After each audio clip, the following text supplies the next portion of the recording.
morning, Manitoba. It is Tuesday, August the 12th. You're watching CTV Morning Live. Thank you so much for joining us today. Ainsley McPhail is still talking about Folklorama today, and today she is visiting the Ghana Pavilion. We're going to find out about the music, the food, and of course the culture.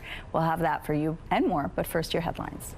A man arrested after yet another sexual assault near Health Sciences Centre weeks after 4 others. Calls for improved hospital safety intensify. A St. Vital home lost to flames Sunday night, but what took firefighters up to 20 minutes to get there? We'll break down the delayed response.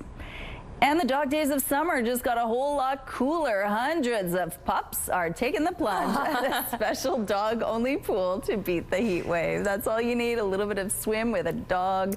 Yesterday we got some rain though. Yes, we did. Some relief? You know what? It certainly did. I'll show you the map in just a second. As far as the smoke goes, a lot of places have found some relief in that. And our visibility this morning up to 19 kilometers, so considerably better than where we were sitting yesterday. It looks better, doesn't it? It's 14 degrees, so also a little bit cooler with winds out of the west, 17 kilometers per hour. The pressure is rising and the humidity is sitting at 96%. Cooler than yesterday, but still above seasonal. 13 degrees, or pardon me, 12 now would be a normal low temperature, so we are above that. But this is the good news, the goodest of all news, if you will, because our map regarding the smoke shrinking considerably. So there are parts of west central Manitoba, parts of Saskatchewan included in that. Most of Manitoba, those warnings have been lifted now. Here's a look at the satellite image. Not a whole lot going on, but there is the possibility of some very scattered precipitation. You can see a little more across that eastern border right now, and even a couple of little thunderbolts, lightning bolts, pardon me, firing off with those systems. So it's very scattered as far as the precipitation goes today. We won't be seeing much of that, but the possibility is there, especially here, as you can see, through parts of southeastern Manitoba. It will eventually be clearing out. We're going to have a little more sunshine for tomorrow. Not that there won't be sunshine today, but that possibility of showers is certainly there. And then this is what we're looking at early into Thursday, and you can see from central right up into northern Manitoba, a system of precipitation looks pretty angry. That's going to be coming your way later on into the week. We too could get some thunderstorms as that all takes place, and some warmer temperatures, but only for a day. Other than that, we're expected to be just a little bit shy of the seasonal 25. Thanks, Terry. Police have arrested a man following another reported sexual assault near Health Sciences Centre. It comes a little over a month after 4 other women were sexually assaulted in and around the hospital. Police tell CTV News officers responded to the north side of William Avenue, across from the hospital's adult emergency department shortly after 11 p.m. Thursday. Police say a woman was found by hospital security and brought inside for care. A short time later, officers located and arrested a 39-year-old man in connection with the incident. He was released on an undertaking. The incident comes just days after the Manitoba Nurses Union voted to grey list HSC, designating the facility as an unsafe working location. The provincial Progressive Conservatives say it's just one example of how the Manitoba NDP government is failing on its promise to improve health care. Leader Abi Khan is calling on the NDP to act now to improve working conditions for HSC staff. They asked for safety in their workplace. They asked for swipe cards to access hospital tunnels. They asked to create an early alert system to warn staff, and they asked to make sure controlled entrances and staff are maintained. That can all be done today. The Minister of Health and this NDP government have the authority to do those things today, and they are choosing not to. A spokesperson for Health Minister Uzoma Azaguera tells CTV News, quote, "We're working to make HSC safer after years of neglect by hiring more security staff, installing AI weapons scanners, and adding 100 new cameras." Fire destroyed a St. Vital home Sunday night, and now the Firefighters Union is sounding the alarm over the response time. As CTV's Danton Unger shows you now, it took some crews up to 20 minutes to arrive. Oh my God. Shouts from neighbors and onlookers as flames tore through the St. Vital home Sunday. It's moved on to this house. Oh my gosh. It happened just after 7:30 p.m. on Southwalk Bay. It lit up the entire neighborhood. Mike Carlson lives just across the street. He says he heard loud bangs and went outside to discover a growing fire in the garage. Multiple people called 911, but Carlson says it took about 10 to 15 minutes for the trucks to arrive. By the time they got here, The garage was fully engulfed. The house was pretty well gone. Nick Casper, president of the United Firefighters of Winnipeg, says crews are supposed to arrive within 4 minutes. But on Sunday, he says there was no fire engine available at the nearby station, just a 3-minute drive from the home. Instead, Casper said units had to be dispatched from other stations, the closest being just under 10 minutes away, while he says others took up to 20 minutes to arrive. Anytime we see response times exceeding that 4-minute target, loss increases, loss to property and loss to life. Casper says response times have been increasing in the city as the Winnipeg Fire Paramedic Service struggles to keep pace with the growing population. With the same number of trucks responding to that many more calls for service, we can't get to them all in time. CTV News requested an interview with the WFPS but was given a written statement instead, which reads in part, "At any given time, some of those units will be assigned to calls or unavailable for operational reasons. For time-dependent calls like medical emergencies or fires, the closest fire paramedic unit is assigned. This makes them unavailable to respond to other emergencies." For Carlson, this response leaves him feeling worried as he looks at what's left of his neighbor's home. Because if this thing went up, this thing's bigger than mine, bigger than that one. And it won't take very long to single little fire here. The whole place is gone. It only takes 10 or 15 minutes and there's nothing more you can do. Danton Unger, CTV News, Winnipeg. Neighbors say no one was in the house at the time of the fire and the house next door was evacuated as a precaution. The city says one firefighter was injured but didn't require hospitalization. There's no word yet on what may have caused the blaze. In New Brunswick, the firefight remains tense as crews battle 3 out-of-control wildfires, and the weather won't be offering any relief anytime soon. We know that the hot, humid, windy weather is going to continue for the foreseeable future. Officials say people in the Irishtown, Tankville, Evangeline, and Lakeville areas should be ready to leave on short notice, and that all New Brunswickers should have an evacuation plan in place. More than a month after Canada announced its intention to recognize a Palestinian state, another country has joined the list. Australia will recognise the state of Palestine. Australia will recognise the right of the Palestinian people to a state of their own. Like Canada, Australia intends to make this move official at the United Nations next month. A watchdog group is warning that ChatGPT can provide harmful advice to teens. The Associated Press reviewed interactions where the chatbot gave detailed plans for drug use, eating disorders, and even suicide notes. The Center for Countering Digital Hate found testing ChatGPT with harmful prompts led the AI to respond in dangerous ways more than half the time. Researchers say the study highlights the risk as more people, particularly teens, turn to AI for companionship and advice. OpenAI, the maker of ChatGPT, says after viewing the findings, its work is ongoing in refining how models identify and respond appropriately in sensitive situations. A swimming pool in Spain is giving a new meaning to the dog days of summer. Hundreds of people took their 4-legged friends to a specially equipped and dedicated swimming pool in Catalonia to beat the heat. The dog-only swimming pool is a place where the animals can seek refuge from the heat wave that's currently sweeping Spain. Fans will soon get to peer through the lens of one of the most iconic filmmakers. So let me destroy it. I'll destroy it. But before destroying it, I'm going to steal it. Spielberg and a number of others said, Marty, stop that. Marty, you can't do it. I said, the more they said no, the more I said it was good. This is the first look at the 5-part documentary, Mr. Scorsese. It offers insight into Martin Scorsese's extraordinary career. The documentary includes extensive conversations with the filmmaker himself and never-before-seen interviews with family and friends.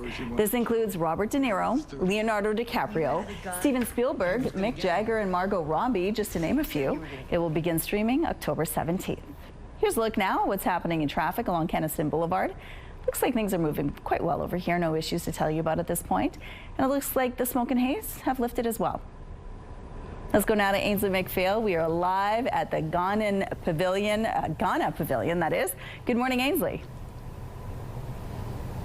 Akwaba, Rochelle, welcome in Tree. Although English is also the official language in Ghana, the rhythms of Ghana is the theme. Now, that doesn't just apply to the music and dance, which is what we're going to see this morning, but it also applies to the traditions. It applies to when a child is named in Ghana and so much more. We're going to show you the cultural display. We're going to try the food. We're going to have a look at the performance, and we're going to tell you about what is new, including non-alcoholic beverages such as Vitamilk, Cocktail de Fruit, Alvaro, and more. So stay with us while we learn, while we, I'm seeing the drums, and while we taste some of the foods. Of course, our trip around the world with Folklorama, over 40 pavilions in these 2 weeks, and you've got 1 week left, so maybe Ghana is on your trip. Absolutely. Okay, thank you, Ainsley. We'll check in later. Let's go out to the rooftop now. How's it feeling out there, Terry? There's a coolness to the air this morning. Our temperatures, they are still above seasonal, but I'm feeling just a slight chill. It's like we can feel the turn of seasons happening, even though we're certainly not there. I mean, it's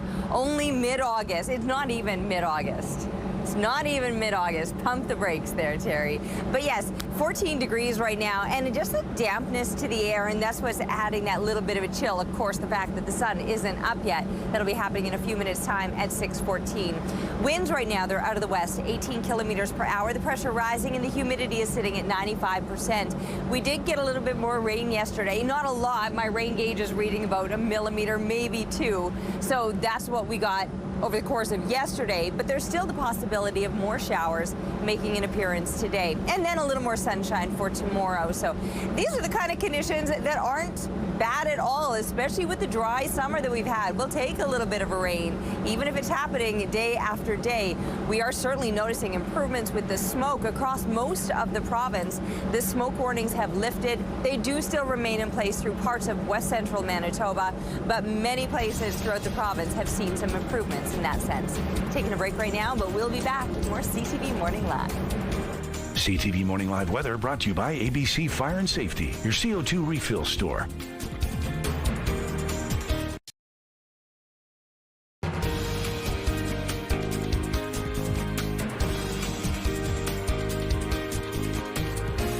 Good morning. It is 6:15. Bicycles can be a fun way to get around the city, but will your bike still be there when you get back from the place you're going to? Winnipeg police estimate more than 3,000 bikes are stolen every year. I had it on a bike rack on the back of my vehicle, and I decided I would just U-lock it to the bike rack because I figured that would be sufficient, as I was not going to be away from the car long. And yeah, I was gone for about 20 minutes, and I came back, and the thieves had taken the bike rack right off the car. Justin Turner used to live in Winnipeg, but he now lives in Revelstoke, BC. He brought his bike with him to Winnipeg this summer, only for it to be stolen. And he's not alone. Every year, thousands of bicycles are stolen in Winnipeg. But there are ways to make it more likely a stolen bike will find its way back to its rightful owner. I think Winnipeg's been on a system 2 years, and they've already returned almost 100 bicycles. Average bicycle return now is about $2,000. So, 100 times 2,000, that's a lot of money and bicycles that got returned by the city. The city's website is telling owners to register their rides with 529 Garage. Robert Brunt of Project 529 says it's critical to register your bicycle if you want to have any hope of getting it back when it's stolen. Thousands of Air Canada flight attendants protested at the country's largest airports as a possible strike looms. Here's CTV's Andrew Johnson on what's at stake and what a strike could mean for your summer vacation. 400 flight attendants lined up outside Vancouver International Airport trying to send a message to Air Canada and the traveling public without saying a word. I'm a musician, so I travel a lot, and I also have a hard time making a livable wage, and I know that they work really hard, so yeah, I think they deserve to be paid for what they do. The union is calling protest a show of strength held simultaneously in Calgary, Toronto, and Montreal. Air Canada is a company that makes millions of dollars. They can afford to recognize the work and the value that we bring, and that's what we're here to say. The union says wages need to go up, and flight attendants have to start getting paid for pre-flight safety checks, boarding, deplaning, and assisting passengers if there's a medical emergency. We could be on there for hours, assisting passengers, medicals. None of that is paid. It is not until the wheel pushes back, and then when it breaks, and that is the only time in which we are paid. We're devoted employees. We love our company, but we need to be paid to do the work. That message seemed to resonate with passengers. Did you know how flight attendants are paid? No, I didn't know that. So I think if they're here, they should get paid. Did you work for nothing? It's BS. Contract talks are continuing. Air Canada tells CTV its goal is to come to a negotiated settlement that will make its flight attendants the best compensated in the country and also support the airline's long-term growth. The union is in strike position as of Saturday at 12:01 a.m., but they do need to give 72 hours notice. If that goes ahead, 10,000 flight attendants could walk off the job and potentially send summer travel sideways. Andrew Johnson, CTV News, Vancouver. Canadians continue to cut back on trips to the United States in July, marking a 7th consecutive month of year-over-year declines. Statistics Canada says the number of Canadian return trips by car from the U.S. dropped nearly 37% compared with a year ago. The number of Canadians making trips to the U.S. by air fell nearly 26%. The number of trips by Canadians overseas rose nearly 6% over the same time period. Amid the ongoing trade war with the U.S., Alberta Premier Danielle Smith is promoting Alberta energy in Mexico City. We're finding ways to trade more with each other and find new markets. And the best place to start is with a market that we already have 2 trade agreements with. Smith is meeting with government officials and private sector leaders to encourage new investment and trade. The Premier is also looking to strengthen ties in agriculture and technology. Mexico is the province's 4th largest trading partner and is one of Alberta's fastest growing export markets. In 2024, bilateral trade between Alberta and Mexico totaled nearly $2.9 billion. This is the first official visit to Mexico by a Premier of Alberta since 2019. U.S. President Donald Trump took federal control over Washington, D.C.'s police force while also vowing to remove the homeless, moves he says are aimed at stamping out crime in the U.S. Capitol. This is Liberation Day in D.C., and we're going to take our capital back. Trump is also mobilizing 800 members of the National Guard to the city. Washington's mayor claims that the crime rate has actually fallen, with violent crime at a 30-year low. Check out this bird's eye view of a sea salt farm on France's Atlantic coast. The farmers flood salt pans with seawater and let the winds evaporate it, scraping up the leftover sea salt onto the edges of the pan. A thin crust of salt can form above the water, which makes the fleur de sel a luxury ingredient in many kitchens around the world. Sea salt farmers say wind is more important than heat for the evaporation process, though France is about to get a lot of heat as well, with a heat wave setting in this week. Here's a look at what's happening now at Confusion Corner. It looks like things are moving quite well to start off this Tuesday morning. No issues to tell you about, but if you see problems out there, please let us know. Traffic is brought to you by Curtis Carpets, Manitoba's flooring experts.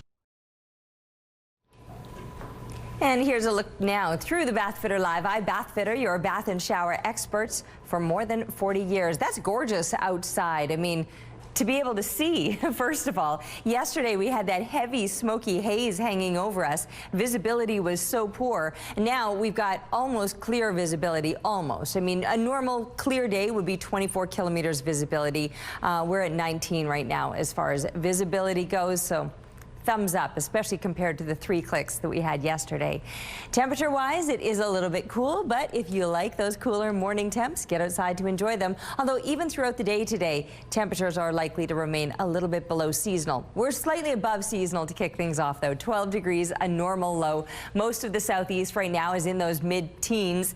Slightly cooler, more seasonal temperatures are being felt right now through the southwest, with 12 at the moment in Brandon, Roblin, and Melita to kick off your morning. For northern Manitoba, double digits for nearly everybody, just a little bit cooler right now in Churchill. And again, the clear conditions that we're noticing regarding the smoke, many places feeling that improvement today. West central Manitoba, we do still have those warnings in place in parts of Saskatchewan as well, but you can see that area shrinking considerably. Now, on the satellite image, not much to show you right now, just a couple of clouds. There's a little bit of precipitation, maybe the odd thunderbolt firing, lightning bolt firing off. Kevin just gave me a funny look there on the floor. Anyway, thunderbolts, light They say thunderbolts and lightning, very, very frightening. They're lightning bolts, aren't they? But the song. Okay, anyway, I do have to move through this.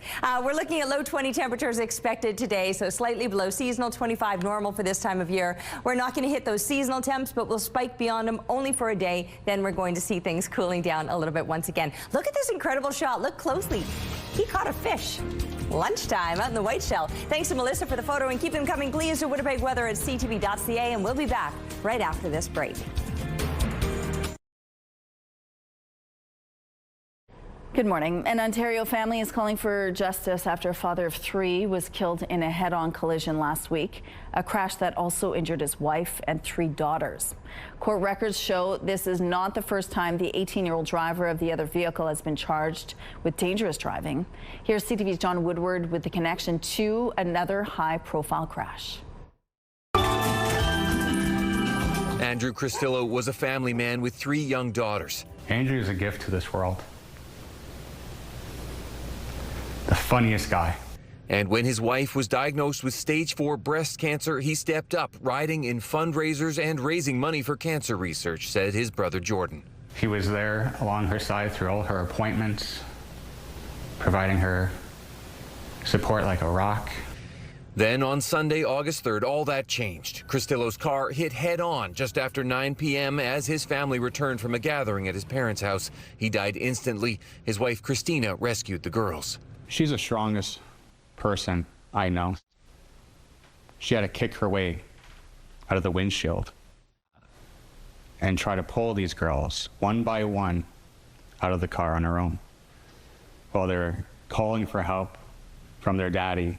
The 4 survivors recovering in hospital. The girls were told of their father's death last week. Leah has a cast that she saved a spot for Daddy to sign.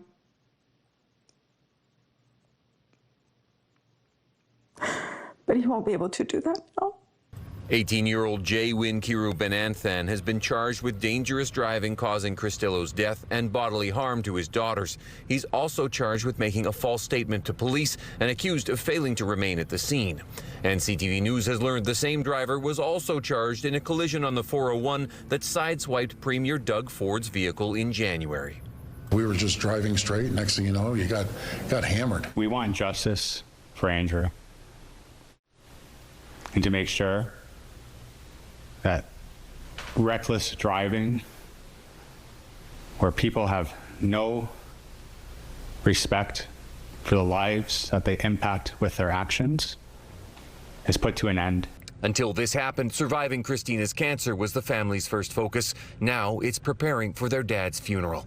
The Cristillo family has an online fundraiser for the daughters, and they also have a lot of questions, like why that driver was able to be behind the wheel.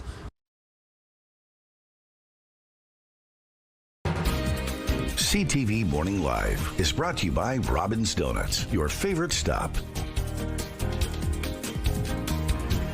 All right, 14 degrees is where we're beginning our morning. Slightly above seasonal, 12 degrees. That's normal for this time of year. And the sun is up now, started to rise 15 minutes ago at 6:14. Winds out of the west, 18 kilometers per hour. The pressure rising and the humidity sitting at 95%. It's looking good out there, isn't it? It really is looking good on our warnings map as well, with the area regarding the smoke warnings shrinking considerably. Just parts of west central Manitoba and Saskatchewan included in that now, but a considerably smaller area than what we've been dealing with for most of the summer. Our visibility back now to that perfect 24 kilometers. So certainly noticing some improvements in that sense. Maybe the rain had something to do with it. We did have some scattered showers passing through still in the overnight hours, and this morning a little more of that. We still could see some into the afternoon yet. 22 degrees, so our temperatures today will be a little bit shy of what is normal for this time of year. 25, that would be a seasonal daytime high. So missing the mark slightly, bit of a breeze picking up. It'll be a northwest wind at about 20 kilometers per hour. That'll remain in place overnight as we drop down to 11. Partly cloudy conditions overnight, but a little more sunshine for tomorrow and maybe another degree of heat. 23 is expected. Winds shifting out of the east at about 15 kilometers per hour. And then we do have one hot day this this week, and maybe one more stormy day. The possibility of some showers or thunderstorms. That'll be on Thursday with 28 degrees expected. After that, those temperatures settling into those low to mid 20s as we continue through the weekend and into the start of next week. Thank you, Terry. Members of Broken Head Ojibwe Nation have voted against a proposed partnership with the Silica Mining Company. CO Silica, an Alberta mining company, offered to give the First Nation a share of the profits from its proposal to drill a number of wells in southeastern Manitoba for silica sand. But according to results of a referendum shared by the First Nation on social media, a majority of members voted no to the proposal. Chief and Council say they'll respect the outcome. In an email statement, President Carla Devlin said CO Silica respects the decision, but suggests misinformation may have played a role in the results, saying in part, quote, "The mining industry needs help from all stakeholders to ensure the public debate is based on facts, not fear, and to remind people mining is essential to daily life, from the phones in our hands to the vehicles we drive to the infrastructure our communities rely on."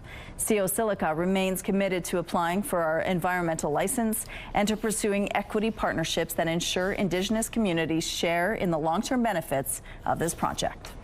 158 years ago, Russia sold Alaska to the U.S., and on Friday, the leaders of those two countries will meet there. It will be the first face-to-face meeting between Vladimir Putin and Donald Trump since Russia invaded Ukraine. And on Monday, Trump says borders will have to be redrawn as part of any peace deal. CTV's Mike Le Couture explains why expectations for this meeting are already low. Days before his head-to-head with Vladimir Putin, President Donald Trump is tempering expectations for a peace deal on Friday, calling it a feel-out meeting. We're going to see what the parameters are. I'm then going to call up President Zelensky and the European leaders right after the meeting, yeah. And I'm going to tell them what kind of a deal. I'm not going to make a deal. It's not up to me to make a deal. However, Trump is already raising the idea of a land swap. Russia's occupied a big portion of Ukraine. They've occupied some very prime territory. We're going to try and get some of that territory back for Ukraine. An even bigger issue could be what a lasting peace looks like, according to this former ambassador to Ukraine. Nobody's buying into the current set of Russian proposals, which basically mean handing over territory and leaving Ukraine defenseless, demilitarizing, no security guarantees, etc. Ukraine's president is not invited to Friday's talks in Alaska, and in his nightly address, he cast doubt on Russia's intentions. На що розраховує Путін і до чого реально готується? Volodymyr Zelensky said Putin is not getting ready for peace, but instead is getting ready for a new military offensive. European leaders are set to video conference President Trump on Wednesday to discuss ways of pressuring Putin and a possible path to peace. And that kind of buy-in is key for some.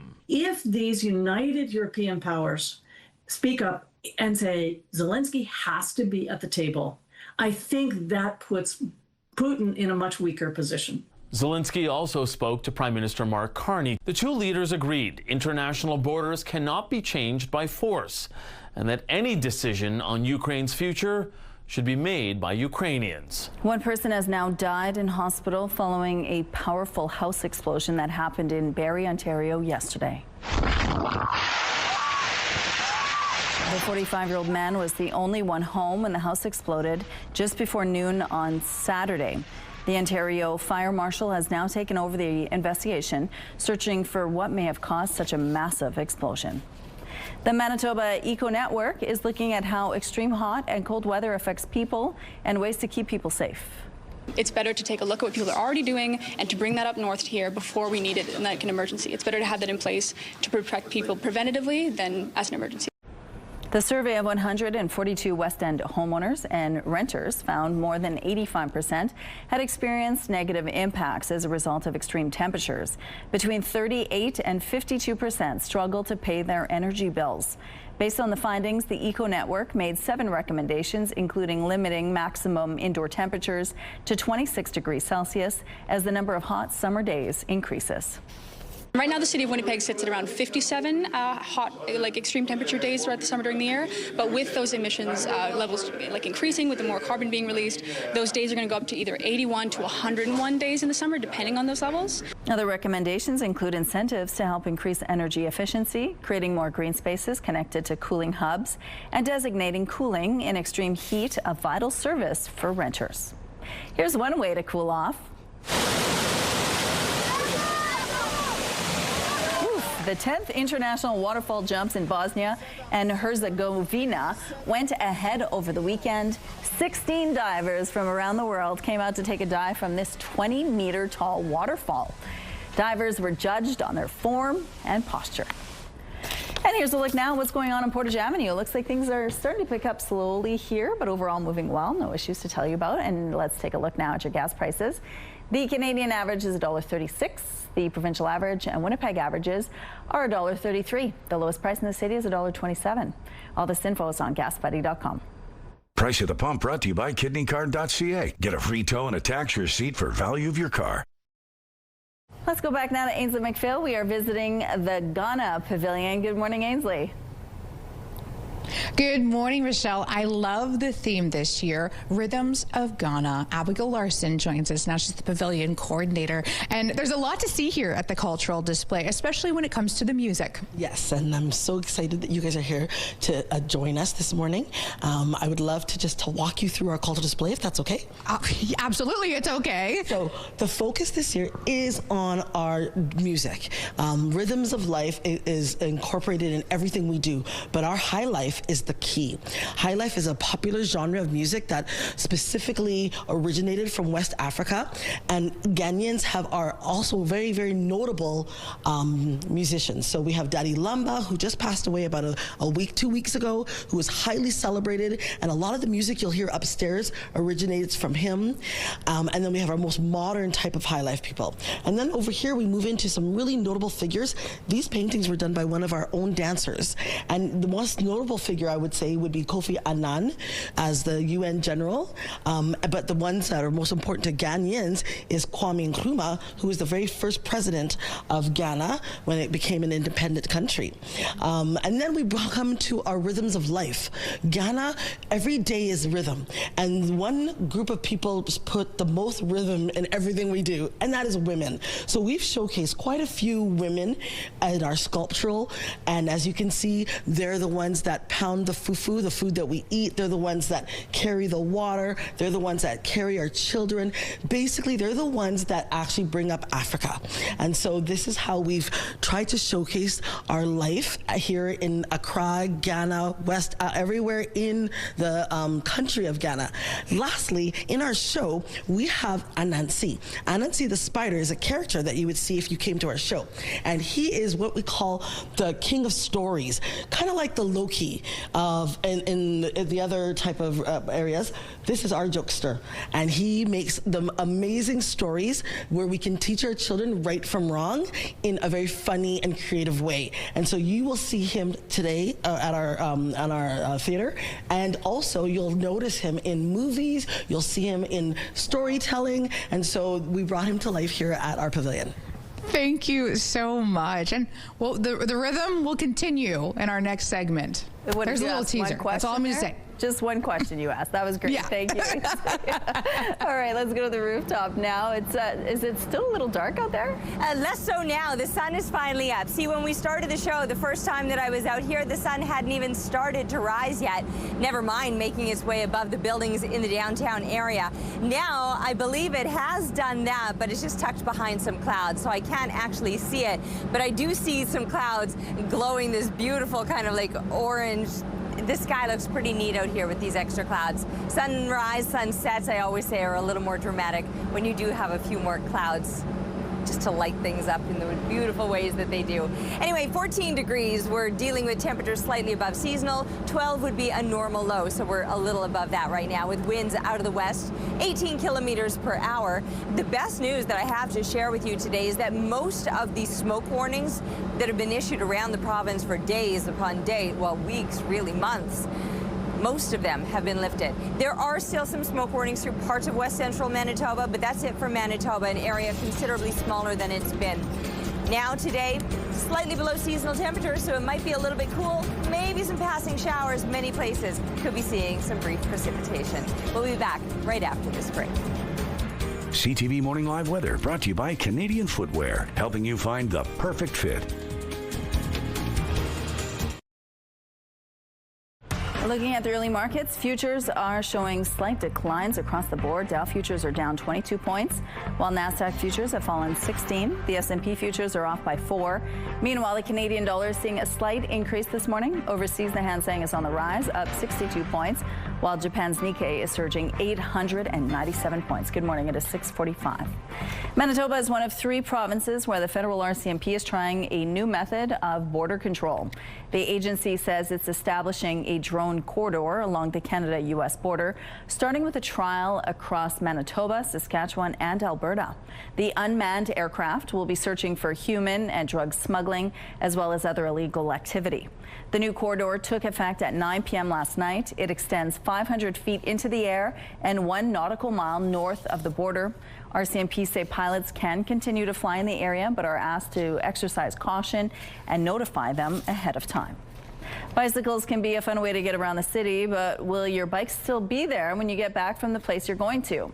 Winnipeg police estimate more than 3,000 bikes fall victim to theft every year. And as CTV's Harrison Shin shows you, sometimes the thieves find creative ways to steal them. There are so many posts on social media about bikes being stolen from Winnipeg cyclists, and even one from this out-of-towner. I was there for about 10 days visiting my family. And then, just seeing a friend before I left on my last night in town. Turner used to live in Winnipeg, but he now lives in Revelstoke, BC. He brought his bike with him to Winnipeg this summer. I had it on a bike rack on the back of my vehicle, and I decided I would just U-lock it to the bike rack because I figured that would be sufficient, as I was not going to be away from the car long. And I was gone for about 20 minutes, and I came back, and the thieves had taken the bike rack right off the car. Turner was shocked. I just was surprised someone would, walk off with a bike attached to a bike rack. Right now, the city's website is telling owners to register their rides with 529 Garage. It's an app operating in Winnipeg and across North America. I think Winnipeg's been on the system 2 years, and they've already returned almost 100 bicycles. Average bicycle return now is about $2,000. So 100 times 2,000. That's a lot of money and bicycles that got returned by the city. Brunt says bikes should have unique serial numbers like VINs on vehicles. A standardized system would be a game changer, because then you would walk into the police department and go, my truck, Madone, black, serial number such and such is missing. Turner's advice: be wary. These thieves won't stop at much to get it if they really want it. So, just don't take any chances. Harrison Shin, CTV News, Winnipeg. An 18-year-old has been charged in connection with a head-on collision in Ontario that killed a father of 3. The victim's family is now calling for justice. Andrew is a gift to this world. The funniest guy. Andrew Cristillo was 35 years old and had 3 young daughters. On Sunday, August 3rd, his car was hit head-on by another driver. He died instantly. The crash happened in a rural area northeast of Toronto. His wife, Christina, was able to rescue their 3 daughters. They're now recovering in hospital. Meanwhile, 18-year-old Jay Win Ki Ruben Anthan has been charged with dangerous driving causing death and dangerous driving causing bodily harm. He's also charged with making a false statement and accused of failing to remain at the scene.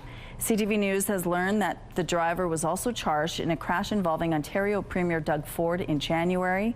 A crowdfunding campaign set up to help the family has raised more than $337,000.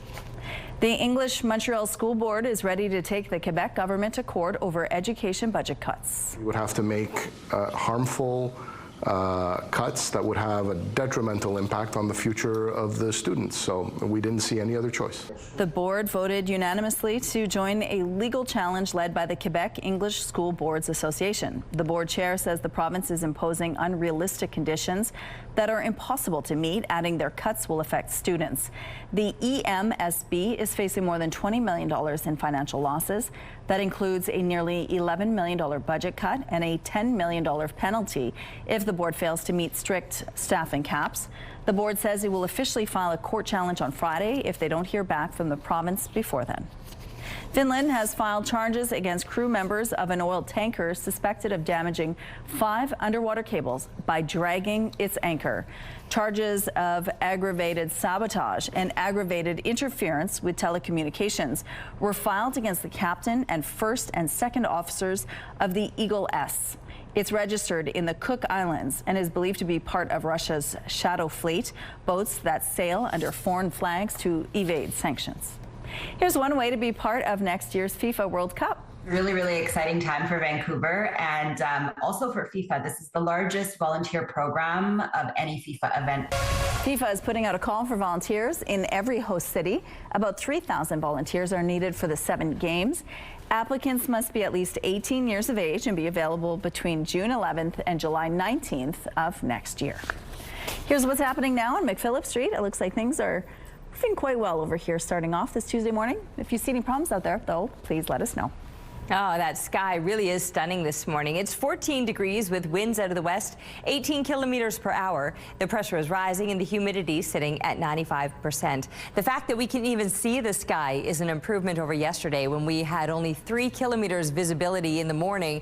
We're now back to a perfect 24 kilometers visibility, and the smoke warnings down to just west central Manitoba. So this is probably the smallest area. Well, there have been like 1 or 2 days so far this summer where we've had no smoke warnings, but this is one of the days of those fewer smoke warnings or a smaller area than usual that's included in that. Now, a little bit of precipitation. We're seeing some thunderstorms right around the Barons River area, a little more off to the east there. Could be seeing a little bit of rain or some drizzle through parts of northeastern Manitoba as well. Temperatures today will be a little bit cool. And in fact, they're going to be a little bit cool no matter where you are in the province today. Some places might see a little more sunshine across southern Manitoba. Northern Manitoba, primarily on the cloudier side. Mid-teens, so like I said, a little bit below seasonal, or low 20s versus the 25 degrees that would be a normal daytime high here through southern Manitoba.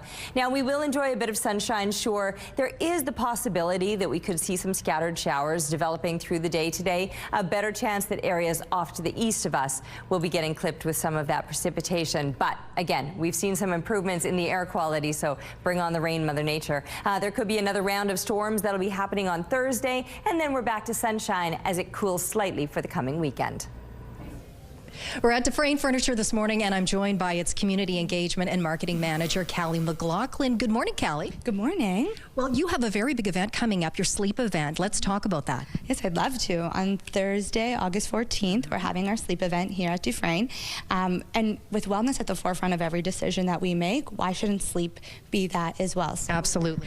Whether you have a tweak in your neck or your alignment's just not right, we want to find that solution for you. And so on August 14th, sorry about that, you could come on in and grab a free bath salt made by Soak, a Manitoba maker, women-owned and operated, with beautiful sleepy scents, so you could soak right before you hit the sheets. Sounds dreamy. Yeah, I'll get you one. And then we also have an opportunity to win a lifestyle base, which helps with alignment. And then we also have every mattress on sale. So it's a fun event.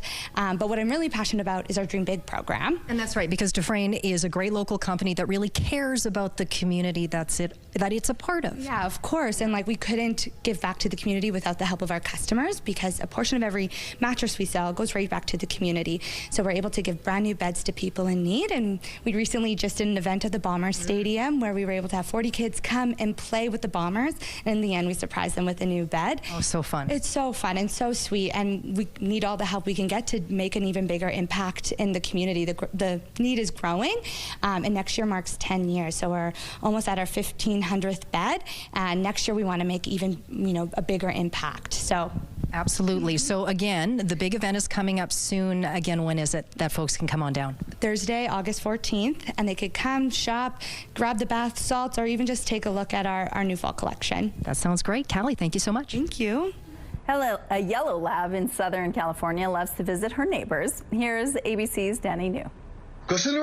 Quick, there's no time to waste. It's 5 p.m. in Southern California, and that means Emmy can finally go see her favorite neighbor, Linda Rose. If you notice, she just touched the doorbell. Good girl. This video from Emmy's dad, Russell, has picked up millions of views on social media as Emmy rings her specially made doorbell, wags her tail impatiently, and then disappears behind the door.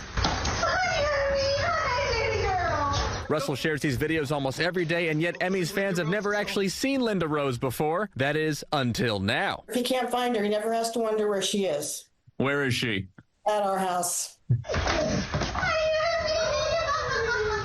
Linda Rose and her husband, Mark, have known this 7-year-old Labrador Retriever almost her entire life and say they don't appear on camera because these two retirees are often cooking dinner or gardening at this time. But here's what these daily visits look like from their side. It never gets old.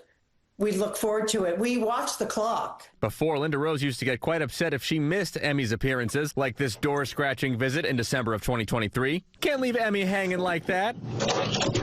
So Russell installed this doorbell and taught Emmy to push it with her nose. You see, not many of her followers know this, but Emmy is actually a trained service dog. Russell served as a captain in the Army and first started training Emmy to help him out at 8 weeks old. I've trained her to look behind me in certain situations or just provide a barrier between me and other people. She means a great deal to me.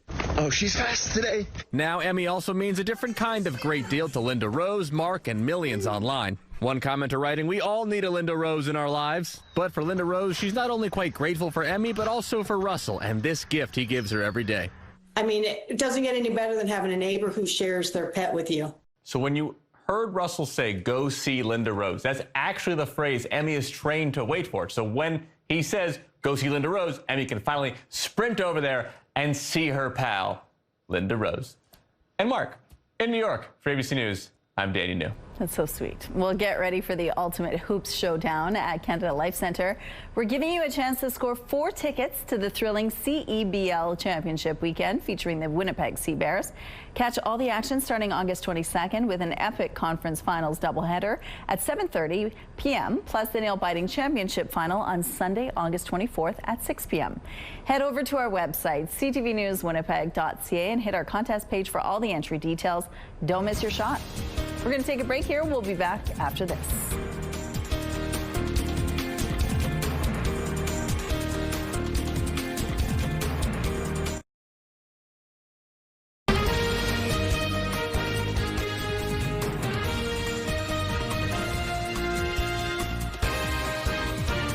Good morning. It is 7 o'clock on Tuesday, August the 12th. You're watching CTV Morning Live. Thank you so much for being with us. We're going to get an update on the wildfire evacuees situation, how many evacuees are still forced out of their homes, and what the Manitoba Métis Federation is doing to support them and what you could do to help them out right now. We'll have that and more, but first your headlines. Sounding the alarm, why a St. Vital fire is highlighting concerns around response times. Plus, standing in solidarity, why Air Canada flight attendants could soon be walking off the job. And from tragedy to aid, how furniture from a damaged hotel is being used to help those in need. Bringing in Terry now. Yesterday we got a little bit of rain throughout the early evening and throughout the day as well. It was such a relief and so needed. Yes, definitely. And we're seeing the benefits of it too when we take a look at the air quality. First of all, the fact that we can even see outside. You remember yesterday, we barely could. We were down to 3 kilometers visibility. Huge change up this morning, back to 24, which is pretty ideal. 14 degrees is what we're waking up to this morning, even slightly above seasonal. We've got winds out of the west, 18 kilometers per hour. The pressure rising and the humidity sitting at 95%. So it's looking good. And our warning map is looking better. Not 100% yet. We do still have those warnings in place through parts of west central Manitoba and a bit of Saskatchewan as well. But this area considerably smaller, shrinking, if you will, as far as where that air quality is the worst. Satellite image, there's not much to show you here. Not at this time anyway. A few scattered showers, thunderstorms moving through the Barrens River area and a little more activity further to the east of us through parts of northwestern Ontario. Parts of northeastern Manitoba may also see some precipitation today. And in fact, the chance is there that we could be seeing, you can see just how scattered and speckled the precipitation is that'll be showing up today. So not a for sure chance, but the possibility is there. Heavier clouds across northern Manitoba. We'll have a few more breaks in those clouds here across the south. Now, tomorrow looking a little bit sunnier, a little bit brighter as well. But here's a look into, well, this is Wednesday evening. Things are going to start to look even angrier by Thursday morning. There you can see from west central, right up into northern Manitoba, the precipitation, and we'll eventually find ourselves clipped by that as well on Thursday. Also, Thursday's the day that will probably spike slightly above seasonal. Aside from that, a little bit below the normals of 25 degrees. As we look ahead through the week. I love this. Thank you very much, Presley. Beautiful colors that you've chosen here with the sunshine. Looks stunning. We want to see your art, so please draw, color, or paint for us. Send a picture of that art to Winnipeg Weather at ctv.ca.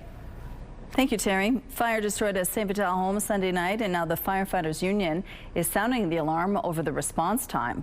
As CTV's Danton Unger shows you now, it took some crews up to 20 minutes to arrive. Oh my God. Oh my God. Shouts from neighbors and onlookers as flames tore through the St. Vital home Sunday. It's moved on to this house. Oh my gosh. It happened just after 7:30 p.m. on Southwalk Bay. It lit up the entire neighborhood. Mike Carlson lives just across the street. He says he heard loud bangs and went outside to discover a growing fire in the garage. Multiple people called 911, but Carlson says it took about 10 to 15 minutes for the trucks to arrive. By the time they got here, the garage was fully engulfed. The house was pretty well gone. Nick Casper, president of the United Firefighters of Winnipeg, says crews are supposed to arrive within 4 minutes. But on Sunday, he says there was no fire engine available at the nearby station, just a 3-minute drive from the home.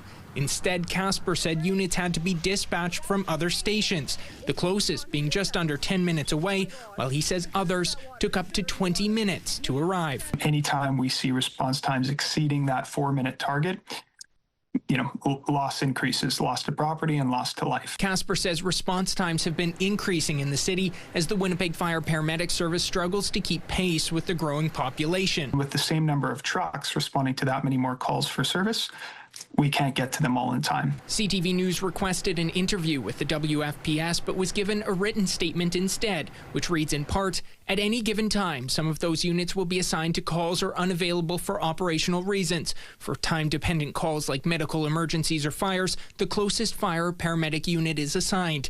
This makes them unavailable to respond to other emergencies." For Carlson, this response leaves him feeling worried as he looks at what's left of his neighbor's home. Because if this thing went up, this thing's bigger than mine, bigger than that one. And it won't take very long to single little fire here. The whole place is gone. It only takes 10 or 15 minutes and there's nothing more you can do.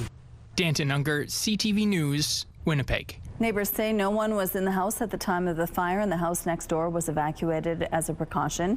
The city says one firefighter was injured but didn't require hospitalization. There's no word yet on what may have caused the blaze. Police have arrested a man following another reported sexual assault near Health Sciences Centre. It comes a little over a month after 4 other women were sexually assaulted in and around the hospital. Police tell CTV News officers responded to the north side of William Avenue across from the hospital's adult emergency department shortly after 11 p.m. Thursday. Police say a woman was found by hospital security and brought inside for care. A short time later, officers located and arrested a 39-year-old man in connection with the incident. He was released on an undertaking. The incident comes just days after the Manitoba Nurses Union voted to grey-list HSC, designating the facility as an unsafe working location. The provincial Progressive Conservatives say it's just one example of how the Manitoba NDP government is failing on its promise to improve health care. Leader Abi Khan is calling on the NDP to act now to improve working conditions for HSC staff. They asked for safety in their workplace. They asked for swipe cards to access hospital tunnels. They asked to create an early alert system to warn staff, and they asked to make sure controlled entrances and staff are maintained. That can all be done today. The Minister of Health and this NDP government have the authority to do those things today, and they are choosing not to. A spokesperson for Health Minister Uzoma Azaguera tells CTV News, quote, "We're working to make HSC safer after years of neglect by hiring more security staff, installing AI weapon scanners, and adding 100 new cameras." We're just days away from Air Canada flight attendants potentially walking off the job, demanding a better collective deal. At the aircraft an hour before boarding to ensure that the aircraft is safe from our end. We are also not paid for any of our boarding time, any of our deplaning time. If there is a medical emergency on the ground and we're providing vital, life-saving first aid, we're not compensated for that. A massive show of solidarity as hundreds of Air Canada flight attendants stood silently. More than 400 flight attendants stood on the sidewalk outside Toronto's Pearson Airport, while hundreds of others did the same in Calgary, Vancouver, and Montreal. The main issues are wages and unpaid work. The current deal only pays them for the time their plane is in motion. The airline released a statement that reads, Air Canada remains at the bargaining table and is focused on achieving a negotiated settlement with CUPE, one that recognizes the contributions of its flight attendants by making them the best compensated in the country. The deadline to reach a deal is midnight Friday. The union has voted over 99% in favor of a strike, and they would need to give a 72-hour strike notice as soon as Wednesday. The furnishings from a fire-damaged hotel are helping a Winkler nonprofit group provide aid to Ukraine and Moldova. Bedding and linens, anything like that, and the mattresses we're shipping overseas. Faith Mission was approached by the insurance adjuster for Quality Inn following a fire there in April. The nonprofit primarily provides clothing, food products, and other items to Ukraine, Moldova, and other countries. It spent a few weeks seeing what could be salvaged from the hotel and attached restaurant. If there was things that we could send, we would send those, and the rest they would allow us to sell as a fundraiser. And that's what they did last week, Monday. The auction of items, including air conditioners, kitchen and restaurant items, bed frames, and more, helped raise around $70,000 for Faith Mission. It plans to rework 8 charred wood beams into tables, which could double that total. Since the early 90s, Faith Mission has sent 320 shipping containers of goods to Eastern European countries. After 2 years of severe drought, a lagoon in Spain has resumed the breeding of thousands of flamingo chicks. But it's the only really safe place they have to breed. So it's a very important spot. 600 flamingo chicks have been given ID rings after being guided by volunteers in this natural reserve in southern Spain. The rings will help experts track them as they fly off to other reserves around Europe and Africa. Here's a look at what's happening in traffic along the Norwood Bridge. Things look good here. No issues to tell you about. If you see any problems out there, please let us know. Let's go now to Ainsley McPhail. We are continuing our travels at different pavilions every day, and we are visiting Ghana this morning. Good morning, Ainsley. Good morning. Ghana. I said dessert. As soon as we got to the kitchen, he said, what do you have dessert? A tromo is one of them. And she described it as taking a cake and then putting that cake and deep frying it. I said, what could go wrong with that? And then these she described as Canadian donuts. However, they're made with yeast instead. There's a beef pie, chicken with stew, and new this year, non-alcoholic beverages that are right from Ghana. How cool is that? The theme is Rhythms of Ghana, and coming up at 7:27, we're going to see some of the musical ambassadors doing just that, moving and grooving on stage with a live performance. Come to the cultural display too, where there's tons of artifacts to really exemplify that theme as well. So don't go out anywhere. We're going to be moving at 7:27. You're making me hungry. All right, thank you, Ainsley. Let's go out to the rooftop now. How's it feeling out there today? Pretty pleasant. Now that the sun is up, even though the temperature hasn't changed all morning long, it just feels a little bit differently than it did first thing this morning, because of course when we started the show the sun hadn't even begun to rise. That didn't happen until 6:14 this morning, and then of course it takes a little bit of time to get above the buildings in the downtown area. Well, now it's shining up in the sky, although there's a few extra clouds out here too. 14, I mentioned our temperature really hasn't moved all morning long. Winds, they're out of the west, 15 kilometers per hour. The pressure is rising and the humidity is sitting at 96%. We have seen a few more clouds moving in, and we'll continue to see them off and on through the day today. Mix of sun and cloud, mainly cloudy at times, and even the possibility of some precipitation. But here's the best news that I have to share. With most places today, the air quality, it's improved greatly. We do still have some smoke warnings in place through west central Manitoba, but the area is considerably smaller than it's been over the past several days. So many of us, for example, here in Winnipeg, back to 24 kilometers visibility. Just yesterday morning, we were down to 3 as that heavy smoke hung over the city. So improvements with the air quality, slightly slightly cooler than seasonal temps expected and possibly some passing showers. CTV Morning Live weather brought to you by Garage Masters, your complete garage specialists. Let's check in now on our question of the day. We want to know, what's the oldest piece of furniture you still use and what makes it special? The question of the day has moved from Twitter, so now we want you to text your answer along with your name to 10400. Make sure to follow the automated instructions so we can feature your response.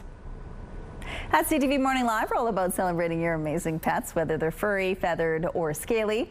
Your Pet of the Week submissions are amazing. We want more, whether it's dogs, cats, birds, or any other pet pal, send them our way.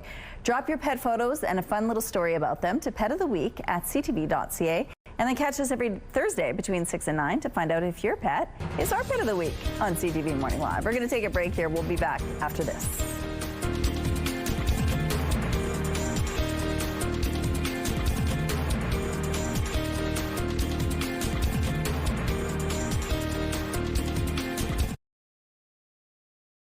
Good morning, it is 7:15.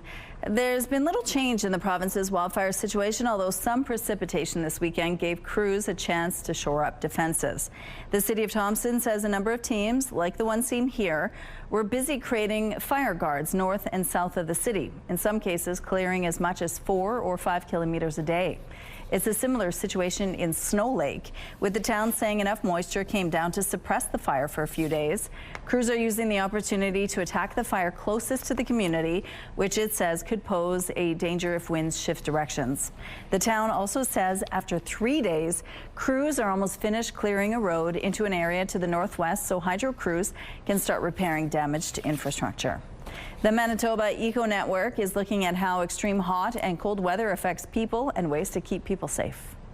It's better to take a look at what people are already doing and to bring that up north here before we need it in like an emergency. It's better to have that in place to protect people preventatively than as an emergency.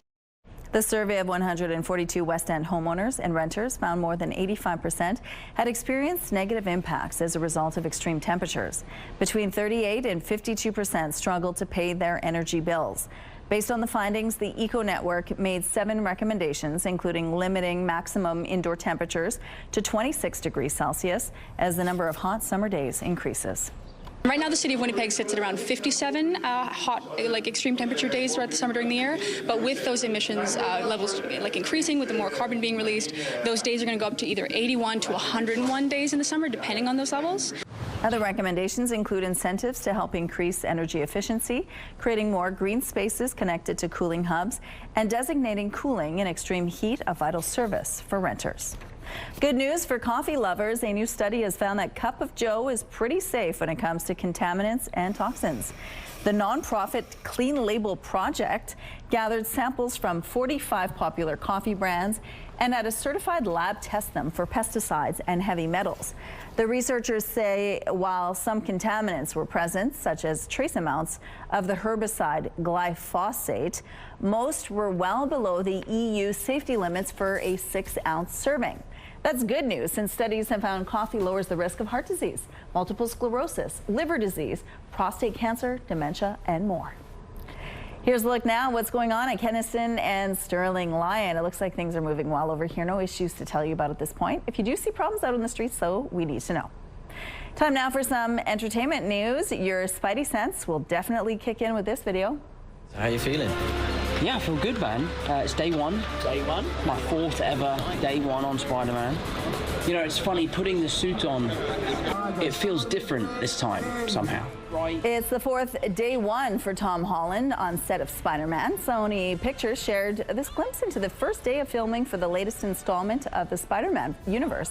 Holland says it's the first time fans have been on set for the first day of filming. The 4th Spider-Man with Holland, which is called Brand New Day, will be out July 31st, 2026.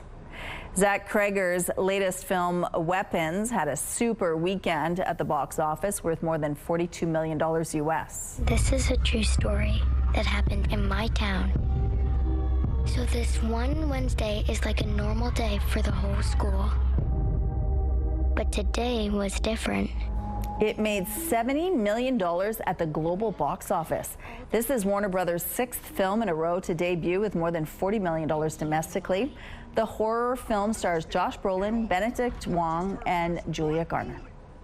Swifties probably have a bit of whiplash today after Taylor Swift announced a brand new album. So I wanted to show you something. Okay, what do we got? We got a briefcase. Yep. Mint green with TS Yep. on it. Yep. What's in it? This is my brand new album, The Life of a Showgirl. She made the announcement on the Kelsey Brothers podcast after an intense 24 hours of speculation. Rumors started yesterday morning after the singer's marketing team posted 12 photos to social media with the caption, "Thinking about when she said, see you next era." This is Taylor's 12th studio album. There's no official release date just yet. Kick off your prime time at 9 with The Amazing Race Canada, and stick around for Battle of the Generations closing out the night at 10. Only on CTV.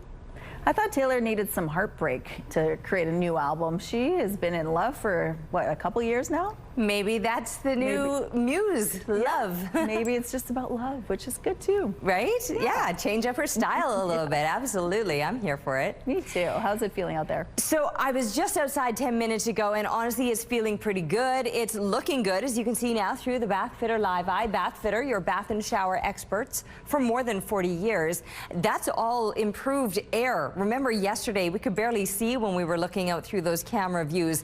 Visibility yesterday was down to about 3 kilometers. We're back to 24, which is basically ideal visibility. And no smoke warnings in place for us and very few places around the province. I'll show you that map in a second. First, let's talk about the temperatures. We've been sitting at 14 for the last couple of hours now. Still slightly above seasonal. 12 degrees would be a normal low. We are closer to those seasonal temperatures. Brandon and Melita, and even slightly below Roblin, sitting at 11 degrees this morning. Most of northern Manitoba is starting out in the double digits. The exception to that being Churchill at 9. But even there, temperatures, they will be rising today, but not drastically. Mid to high teens across much of northern Manitoba. Nearly everybody will have a slightly below seasonal day as far as temperatures go. But with the air quality improving, I think a lot of people will be happy to see that. So west central Manitoba does remain under a heavy smoke warning. That's the only part of the province that's included in that. A little bit of precipitation that we're seeing right now around the Barrens River and further off to the east of us. Some showers, maybe some thunderstorms, and many places have the possibility of getting clipped by a brief shower, but it will be very brief, a very unorganized, scattered bit of precipitation moving through for today. Here's our noontime temperatures that I've stopped it at, high teens or just into the double digits for northern Manitoba. As I mentioned, a little cooler, below seasonal no matter where you are. So low 20s for us here in the south, when 25 degrees would be normal for this time of year. Tomorrow, a little more sunshine, a round of precipitation on Thursday. That's the day the temperatures spike before it cools again this weekend. Look who's caught a fish. Someone's going to have a good lunch. Thanks to Melissa for the photo. Incredible capture there. And keep them coming, please, to Winnipeg weather at ctv.ca. We are out at Dufresne Furniture, and I'm joined by Mike McGee. Now, Mike, good morning, first of all. Good morning. Well, there's a big special sleep event coming up. It's Thursday, August 14th. Now, you have some special sleep technology that folks can come on down and take advantage of. Let's walk through it. Yeah, absolutely. This is something that's not really new to us, but a lot of our guests just haven't had a chance to try this out yet. And what it does is it maps your body, shows where your pressure points are, and you just learn a little bit about how you sleep and how you can sleep better. So, for example, back sleepers sleep very healthy as they distribute their weight very evenly over where their torso is. But what happens is that their legs don't carry much of the weight. So all the weight that should be supported here ends up where their lower back is. And you can kind of see how that affects your body on the screen here. And then for side sleepers, you take all the weight that you would distribute evenly as a back sleeper, but you put it on two very small areas, your shoulders and your hips. So those are things that we have to pay attention to when we're trying to fit somebody to the proper sleep solution. So what we like to do is we like to start here, assess, find out a little bit about you, and then we can find the perfect sleep solution for you. And that means that we can match you up with the proper pillows, proper mattress, proper base, and really find something that works for you. Additionally, we're finding that a lot more people are having a hard time compromising on a sleep solution that's going to work for both of them. Absolutely, yes. Yeah, so what this allows us to do is assess each person individually, find out what's personal for you, and then we can actually find sleep solutions where we can customize each half of the bed and with different comforts. The adjustable bases can put you into different sleep positions, or even if at worst, you get a pillow that's personalized for you, and that way your side of the bed is still personalized as well. So all of those things start right here here with this technology, which is great, and it's exclusive to Dufresne. And there's so many options to consider, and there's so many things that you can do to really enhance your sleep, whether you sleep on your own or with a partner. Absolutely. And the sleep event this week, we've got this going on as well. We're giving away a free lifestyle base with a qualifying mattress purchase. So really great time to come out, check out this technology, and even if you just get the assessment, that's pretty good. Sounds good. Now that's Thursday, August 14th. Mike, thanks so much. Thank you. It's that time of year again, and CTV and Chicken Chef want you to know, or we want to know, how you're soaking up the Manitoba sunshine. Whether you're roasting marshmallows under the stars or dancing at your favorite festival, we want to see the special moments that make your summer shine. Upload a photo of your summer fun for a chance to win the $5,000 grand prize. You'll also be in the running for daily draws and tasty surprises from Chicken Chef. Plus, you could win one of 4 $250 gift cards from Wine Sense. So snap that perfect shot and share your summer with us today. Coming up, we are visiting the Pavilion, the Ghana Pavilion. Ainsley is showing us a few dance moves. She's getting some good lessons. We'll be back after this. We're going to learn all about the traditional dances of the Ghana Pavilion. And we saw you doing some moves there, Ainsley, looking good. I'm joined by Amaya and Stephanie right now, Rochelle, and I was picturing a family from Ghana actually watching me attempting to do the moves, and I was feeling very embarrassed. But you know what? I'm doing my best. At least I tried, right, Stephanie? Absolutely. Okay. I thought it was a great effort for the rest. Thank you very much. What's the name of that dance? That is Ottawa. Okay, and we're going to walk through some of the dances that actually people can catch at the Pavilion. What are some of them? So we've got quite a few. Yeah. You know, the joys of having your pavilion, you get a lot of performances. So Ottawa is one of our showpieces. That's a traditional dance from the Ashanti region. We're also doing Tronho, which means spin or turn around, which is a high energy, fast-paced dance from the northern region. You'll see Amaya in that dance, a few of our older kids. And then we have ones with our little tots, like Palago. This is another dance now from more of the coastal region. Accra, the capital city, is on the ocean, and they have a lot of dances that, you know, feature kind of, say, an ocean vibe, a little slower, a little more relaxed, and Palago is one of those. So those are some of those traditional dances you'll see. And then we like to slip in a little bit of a twist, you know, add a little bit of like a high life or a modern song with some of those traditional moves. Wow, that sounds like a lot and very diverse. When it comes to, I mean, as a youth ambassador, when it comes to getting the next generation involved, why does that mean so much to you to be able to take part yourself? It means so much to me because it's like I get to connect to my culture, and then also there's so many younger kids that are dancing, so for them to be seeing me and, oh, I want to dance like Amaya when I'm older, it's just fun to see that they want to partake in our cultural dances. Yeah, and there's lots of ways to do that, and movement is such a great one to build community as well. So thank you for inviting me today. And when we end this segment, you're going to show me a few moves. Absolutely. Okay, let's see. Okay, so we're going to try and do some basic Ottawa moves. They're going to look wonderful, I'm sure. So our basic step, just to walk out, you'll see them do just a little rock. And then we add some really nice graceful arms. So this dance is usually performed for royalty or really special events. So it's all about looking graceful and looking so, you know, really perfect and nice. And then sometimes you'll switch the move. We'll do a little bit of, you know, a little bit of a stronger move, like the fists, just to give a bit more energy. Unfortunately, we're out of time, and we can't see how this one really finishes, but too bad. Another segment's coming up. Maybe we could do it later. Okay, thank you, Ainsley. That's just it. You need some dance moves when it's this beautiful outside. It'll be a lot of fun for folks heading down there for sure. All right, outside this morning, it's 14 degrees. Winds out of the west are 15 kilometers per hour. The pressure is rising. The humidity sitting at 96%. We've seen a few clouds building up, but a lack of smoke. That's the best news that we have today. And even our warnings map has shrunk considerably, now including only parts of west central Manitoba. Our visibility, which yesterday morning was down to 3 kilometers, is back up to 24, which is pretty much ideal visibility. It looks good out there. It smells good out there. You can take in that fresh air. You could probably even crack a window with these slightly cooler below seasonal temperatures. Certainly this morning, but even throughout the day today. As far as precipitation goes, I mean, I think that's one of the ways that we're winning as far as the air quality with the little light rain yesterday. But another round of that could be showing up today. We're seeing a little bit of that in areas just to the north of us, around the Barrens River area, further east as well. And the possibility is there that much of us across the south could see a brief passing shower, but it will be brief and not amounting to much. 22 degrees, I mentioned the below seasonal temperatures. 25 is in fact normal for this time of year. We'll drop to 11 overnight with partly cloudy conditions, and then tomorrow a little more sunshine, 23 degrees expected. From there, we do have one day where we spike slightly above seasonal. Thursday could be hot and a little bit stormy, but those temperatures settle again. Thanks, Terry. Members of Broken Hand Ojibwe Nation have voted against a proposed partnership with a silica mining company. CO Silica, an Alberta mining company, offered to give the First Nation a share of the profits from its proposal to drill a number of wells in southeastern Manitoba for silica sand. But according to results of a referendum shared by the First Nation on social media, a majority of members voted no to the proposal. Chief and council say they'll respect the outcome. In an email statement, President Carla Devlin says CO Silica respects the decision, but suggests misinformation may have played a role in the results, saying in part, quote, "The mining industry needs help from all stakeholders to ensure the public debate is based on facts, not fear, and to remind people mining is essential to daily life, from the phones in our hands to the vehicles we drive to the infrastructure our communities rely on." CO Silica remains committed to applying for our environmental license and to pursuing equity partnerships that ensure Indigenous communities share in the long-term benefits of this project.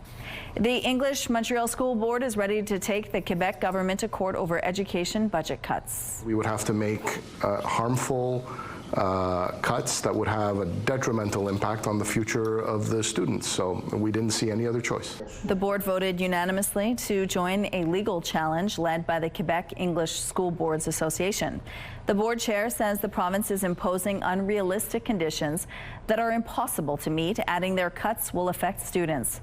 The EMSB is facing more than $20 million in financial losses. That includes a nearly $11 million budget cut and a $10 million penalty if the board fails to meet strict staffing caps. The board says it will officially file a court challenge on Friday if they don't hear back from the province before then. Days before meeting with Russian President Vladimir Putin, U.S. President Donald Trump has this to say. I'm going to call up President Zelensky and the European leaders right after the meeting, yeah. And I'm going to tell them what kind of a deal. I'm not going to make a deal. It's not up to me to make a deal. Trump also tempered expectations for a peace deal, calling it a, quote, feel-out meeting. He did, however, raise the idea of a land swap, saying Russia has occupied a big portion of Ukraine, and he's going to try and get some of that territory back. Ukraine's President Volodymyr Zelensky is not invited to Friday's talks in Alaska, and in his nightly address, he cast doubt on Russia's intentions, saying Putin is not getting ready for peace, but instead is getting ready for a new offensive. President Zelensky also spoke with Prime Minister Mark Carney yesterday ahead of Friday's meeting. In a statement released after their call, Prime Minister Carney's office said he and Zelensky welcomed the leadership of President Trump and the United States in working towards securing peace in Ukraine. And in a social media post, Zelensky said he and Carney agreed that there can be no decisions without clear security guarantees. A watchdog group is warning that ChatGPT can provide harmful advice to teens. The Associated Press reviewed interactions where the chatbot gave detailed plans for drug use, eating disorders, and even suicide notes. The Center for Countering Digital Hate found testing ChatGPT with harmful prompts led the AI to respond in dangerous ways more than half the time. Researchers say the study highlights the risk as more people, particularly teens, turn to AI for companionship and advice. OpenAI, the maker of ChatGPT, says after viewing the findings, its work is ongoing in refining how models identify and respond appropriately in sensitive situations. Here's one way to be a part of next year's FIFA's World Cup. Exciting time for Vancouver and also for FIFA. This is the largest volunteer program of any FIFA event. FIFA is putting out a call for volunteers in every host city. About 3,000 volunteers are needed for the 7 games being hosted at BC Place. They need roughly the same number of volunteers for the games that will be played in Toronto. Applicants must be at least 18 years of age and be available between June 11th and July 19th of next year. Let's take a look now what's going on along St. Mary's Road. You can see here traffic volumes have really picked up, slow moving in some parts, as you can see. If you see any other problems out on the streets, please let us know. And here's a look now at your gas prices. The Canadian average is $1.36. The provincial average and Winnipeg averages are at $1.33. The lowest price in Winnipeg is $1.27. All this info is on gasbuddy.com. Price at the pump brought to you by kidneycard.ca. Get a free tow and a tax receipt for value of your car.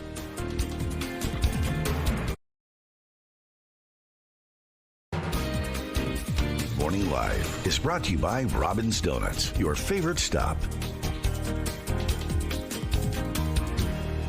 14 degrees. That's how we're kicking off the morning. Not bad at all. Look outside. The fact that we can even see across the city is looking good.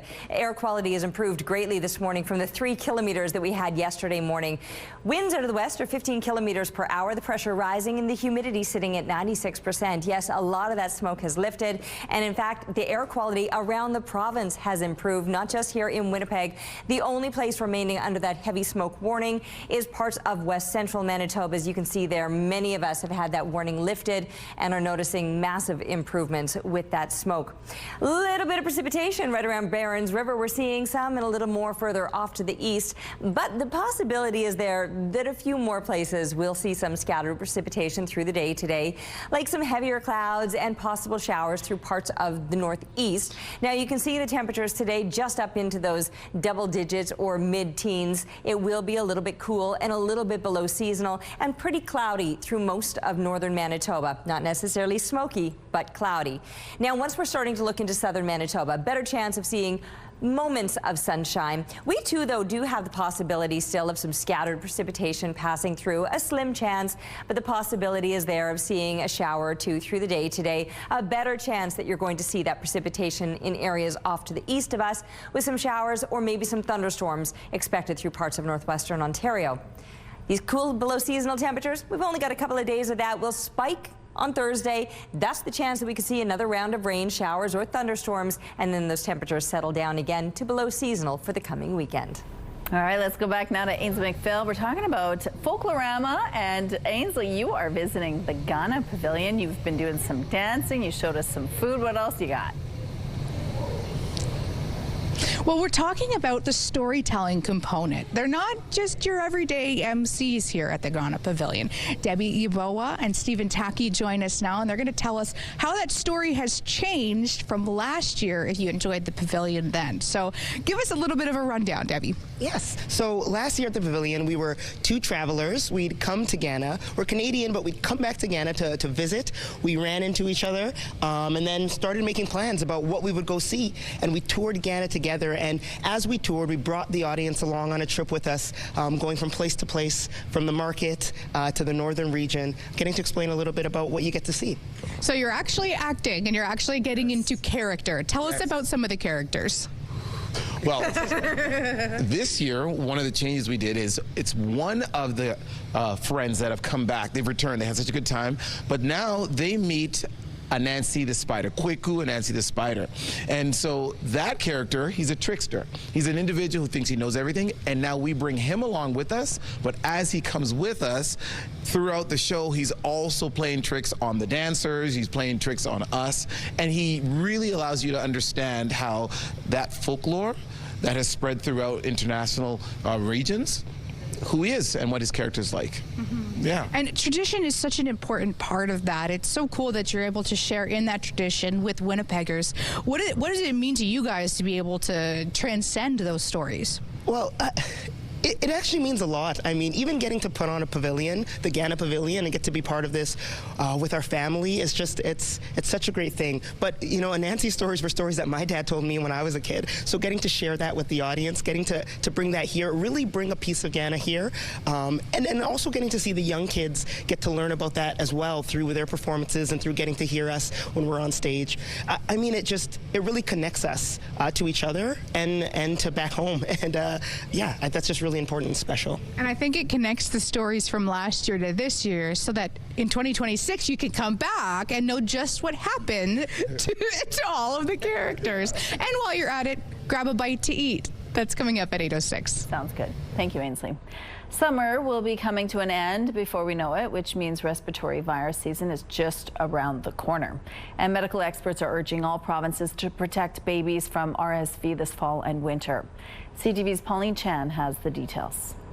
Respiratory syncytial virus, or RSV, is the leading cause of infant hospitalizations in Ontario, with 1 in 50 babies affected in their first year. The issue of RSV and raising awareness is so important because of what we went through with Willa. That was in 2023, before immunizations against RSV were available in Canada. The emotional trauma of seeing your 2-month-old be hooked up to all these machines. She was sick for about 2 weeks. We were in the hospital for 4 days. Then I would say it took a couple more weeks for her to start getting back to herself. We don't have an antiviral drug. What we do is what we call supportive therapy, so oxygen, IV fluids. Dr. Vivian Brown says RSV is a very common virus that can affect any baby. The number one risk is no risk. We see it in normal, healthy babies. We see RSV throughout the year, but predominantly around October through March. But a couple of years ago, the Children's Hospital in Eastern Ottawa had an overflow of RSV cases in August. The majority of infants recover, but it can leave permanent effects. Every time she gets any sort of respiratory illness, it takes a really long time for her to recover. And I think that can be correlated to her experiencing RSV. Right now, Ontario is the only province covering both the vaccine Abrysvo, offered late in pregnancy to protect newborns, as well as antibodies called Beyfortus, given to infants. If they had been available, I would definitely have opted in to having the vaccine prior to giving birth to her. The Federation of Medical Women of Canada is urging all provinces and territories to follow Ontario's example. But even in Ontario, many families aren't aware that this protection against RSV is available. Pauline Chan, CTV News.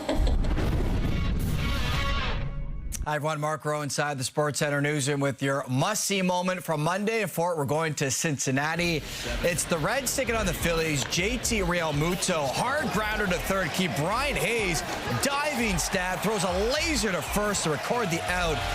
What a play from Hayes. Even the camera thought the ball was headed to the outfield for extra bases. Beautiful defensive effort from the Reds' third baseman. That is your must-see moment from Monday. Today on TSN, we're going to stay in Cincinnati because the Cincinnati Open continues. World number 2 Carlos Alcaraz is in action. That coverage begins at 10 o'clock Central. That's all from the Sports Center newsroom. Have a great day.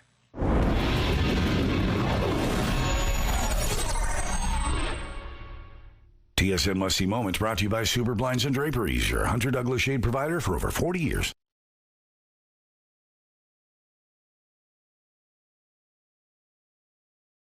CTV Morning Live Weather brought to you by Mr. Lube Plus Tires. Same-day oil and tire changes. All right, we do have not great news. Here's the thing. I was excited all morning long about how great the air quality was seeming this morning, and all of the warnings had lifted around the province. And I do remember doing my radio records this morning and saying that we would probably see some of that smoke moving back in again later on today, but I totally forgot about it as I was standing out here thinking, oh, this smells so nice, until I stepped outside about 2 minutes ago and can start to notice that smell of smoke. It does smell like it's going to be coming back again, and I'm not that surprised with this shift in the winds. So west central Manitoba is where we're dealing with those air quality warnings regarding the smoke, and all it takes is a wind out of the west or a northwest wind later on today, and we'll likely notice that smoke increasing a little bit here through the south as well. Here's some good news, though. We do have some slightly cool and below seasonal temperatures, so before that smoke gets too bad, you can still crack that window and let some of that fresher air in. It has been lovely all morning long. We're back to 24 kilometers visibility. That's compared to 3 kilometers yesterday, but now that might start to deteriorate as the day goes on. There is the possibility of some scattered showers today and slightly below seasonal temperatures expected. Thanks, Terry. 158 years ago, Russia sold Alaska to the U.S., and on Friday, the leaders of those two countries will meet there. It will be the first face-to-face meeting between Vladimir Putin and Donald Trump since Russia invaded Ukraine. And on Monday, Trump said borders will have to be redrawn as part of any peace deal. CTV's Mike Le Couture explains why expectations for this meeting are already low. Days before his head-to-head with Vladimir Putin, President Donald Trump is tempering expectations for a peace deal on Friday, calling it a feel-out meeting. We're going to see what the parameters are. I'm then going to call up President Zelensky and the European leaders right after the meeting, yeah. And I'm going to tell them what kind of a deal. I'm not going to make a deal. It's not up to me to make a deal. However, Trump is already raising the idea of a land swap. Russia's occupied a big portion of Ukraine. They've occupied some very prime territory. We're going to try and get some of that territory back for Ukraine. An even bigger issue could be what a lasting peace looks like, according to this former ambassador to Ukraine. Nobody's buying into the current set of Russian proposals, which basically mean handing over territory and leaving Ukraine defenseless, demilitarizing, no security guarantees, etc. Ukraine's president is not invited to Friday's talks in Alaska, and in his nightly address, he cast doubt on Russia's intentions. На що розраховує Путін і до чого реально готується? Vladimir Zelensky said Putin is not getting ready for peace, but instead is getting ready for a new military offensive. European leaders are set to video conference President Trump on Wednesday to discuss ways of pressuring Putin and a possible path to peace. And that kind of buy-in is key for some. If these united European powers speak up and say Zelensky has to be at the table, I think that puts Putin in a much weaker position. Zelensky also spoke to Prime Minister Mark Carney. The two leaders agreed international borders cannot be changed by force, and that any decision on Ukraine's future should be made by Ukrainians. Thousands of Air Canada flight attendants protested at the country's largest airports as a possible strike looms. Here's CTV's Andrew Johnson on what's at stake and what a strike could mean for your summer vacation. 400 flight attendants lined up outside Vancouver International Airport, trying to send a message to Air Canada and the traveling public without saying a word. I'm a musician, so I travel a lot, and I also have a hard time making a livable wage, and I know that they work really hard, so yeah, I think they deserve to be paid for what they do. The union is calling protest a show of strength held simultaneously in Calgary, Toronto, and Montreal. Air Canada is a company that makes millions of dollars. They can afford to recognize the work and the value that we bring, and that's what we're here to say. The union says wages need to go up, and flight attendants have to start getting paid for pre-flight safety checks, boarding, deplaning, and assisting passengers if there's a medical emergency. We could be on there for hours, assisting passengers, medicals. None of that is paid. It is not until the wheel pushes back and then when it breaks, and that is the only time in which we are paid. We're devoted employees. We love our company, but we need to be paid to do the work. That message seemed to resonate with passengers. Did you know how flight attendants are paid? No, I didn't know that. So I think if they're here, they should get paid. Do work for nothing? It's BS. Contract talks are continuing. Air Canada tells CTV its goal is to come to a negotiated settlement that will make its flight attendants the best compensated in the country and also support the airline's long-term growth. The union is in strike position as of Saturday at 12:01 a.m., but they do need to give 72 hours notice. If that goes ahead, 10,000 flight attendants could walk off the job and potentially send summer travel sideways. Andrew Johnson, CTV News, Vancouver. CTV Morning Live is brought to you by Robin's Donuts, your favorite stop.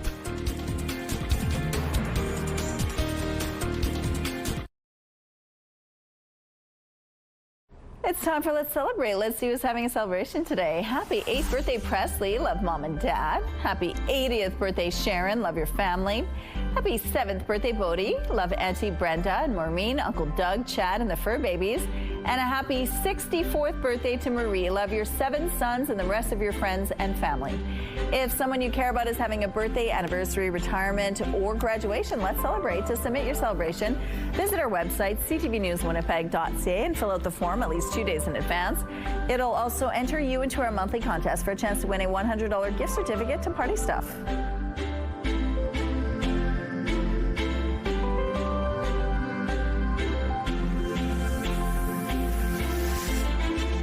Let's celebrate. Brought to you by Party Stuff. 3 Winnipeg locations and at partystuff.ca.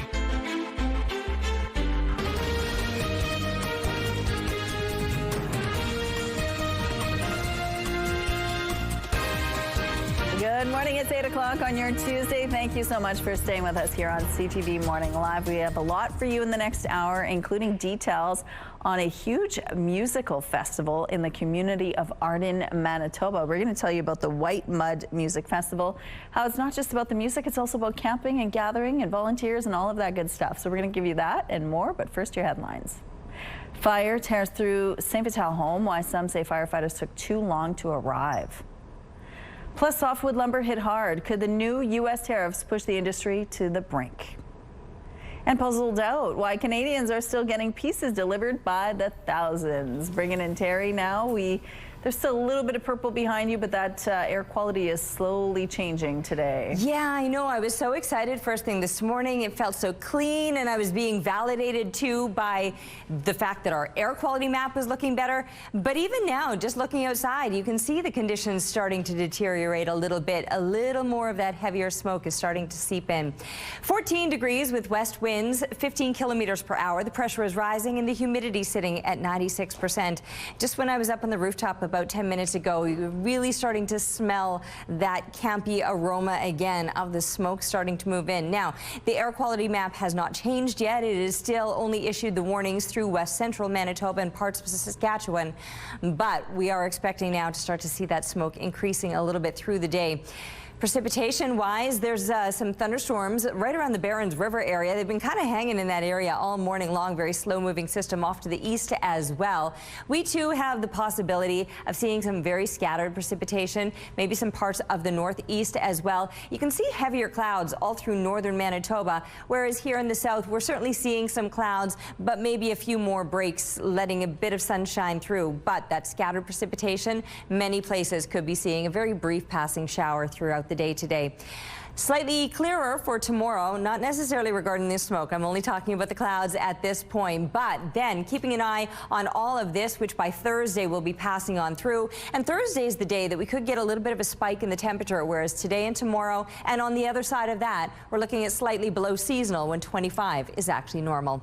Our art today is thanks to 8-year-old Presley. I love what you've done here, Presley. Thank you for sharing your art with us, and we'd love to see what you're working on. So draw, color, or paint. Send that picture to Winnipeg Weather at ctv.ca.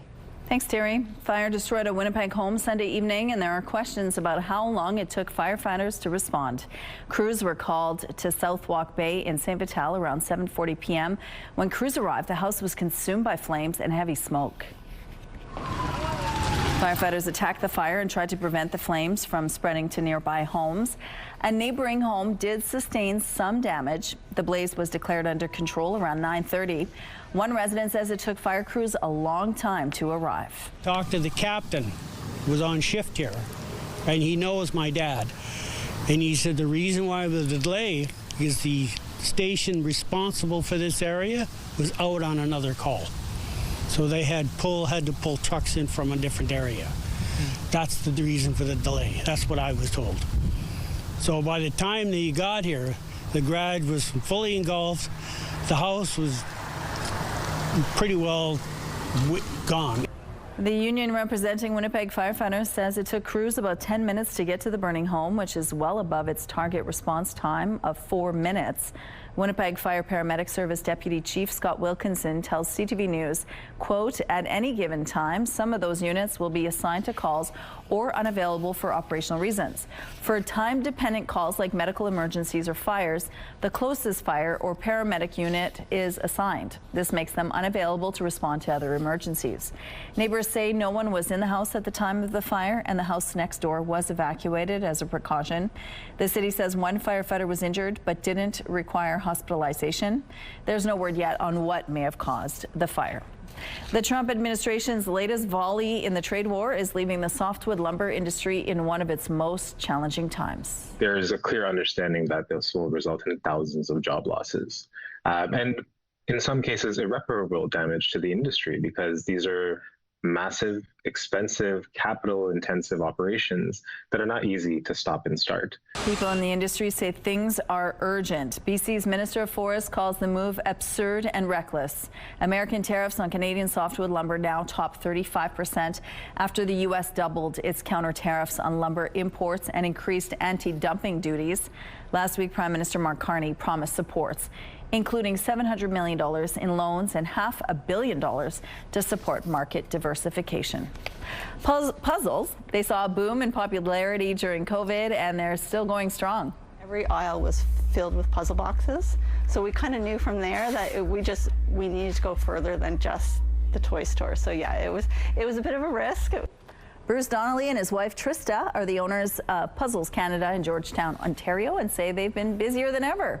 Just how popular are puzzles these days? Well, their store carries more than 93 brands and about 10,000 different puzzles. On average, they ship 80 to 150 orders per day and approximately 3,500 orders each month for clients across Canada and the U.S. Here's a look now at what's happening in traffic along the St. James Bridge. Things are moving well over here, a little bit slow down as you merge onto Portage, but overall things are moving well over here. No issues to tell you about. If you see any problems out there, let us know, please. CTV Morning Live Traffic brought to you by Mr. Lube Plus Tires. No appointment needed. Let's go back now to Ainsley McPhail, who's live at the Ghana Pavilion, and we're going to show you, you're going to show us more food? Yes. Well, she's even added more. I didn't think that it was possible. We had such a nice spread earlier. I said, what is this one? What is this one? Stella Cancom joins us now to tell us all about it. So I guess what's for breakfast? Where are we going to start? Oh, boy. Actually, breakfast, you know, the meat pie? Yeah. It's pastry. Okay. So people can have a coffee or anything. So we're going to have that for breakfast. Yeah. I was joking with you. And then that's like puff too. Yeah. And the chin chin, you guys know that it's like a cake bits. It's like cake deep fried. So all those three, you can have it for breakfast. Yeah, you're just like me, cake for breakfast. I love it. When it comes to the spices, how would West African food differ from East African food with some of those spices and the way it's prepared? Yeah, even with West Africa, every country is different. Yeah. Unfortunately, even in Ghana, every tribe is different. The spices they use, we have so many tribes, and some people use other tribes, but the most common ingredient among all of them is tomatoes, onion, and pepper. And it depends on how hot you want it. That's how much pepper you put in. But those are the basic ingredients. But the spices is so different because every region, every tribe use some spices that others don't. Some spices we don't get it in the south, it's in the north. The same as some spices is in the south and north don't get it. So that's why it changes so much. It's different with spice. Something that people can agree on, though, I would assume, within Ghana then would be the rice, correct? It's universal too. It's universal food. But we grow rice in Ghana. We have about, if I'm not mistaken, maybe 4 or 5 different kind of rice that they grow in. The brown rice, the natural brown rice, we have that. We have the long grain, short grain, rice in Ghana itself, yeah. We're almost out of time, but this is the first time you're doing this. Yes, this is drinks from Ghana. This is the first time we brought it to African Pavilion for this. Ghana Pavilion, sorry. And it's new, it's really good, you know. So you can try that later. And this one too is the same, Ghana Pavilion cocktail fruits cocktail. Yeah, it's from Ghana. Yeah. Non-alcoholic as well. It's non-alcoholic, yeah. Okay. But there are 2 more coming, but it's not here. We're out of time. I know. I want to ask you the questions. I do. 8:38 is our next chat. Everything on that table looks delicious. Yeah, we're done. Thank you. Well, a significant majority of Canadians seem to support the idea of young people doing a year of mandatory civilian service as long as it's not in the military. It's already the law in some countries. CTV's Rob Buffum has more.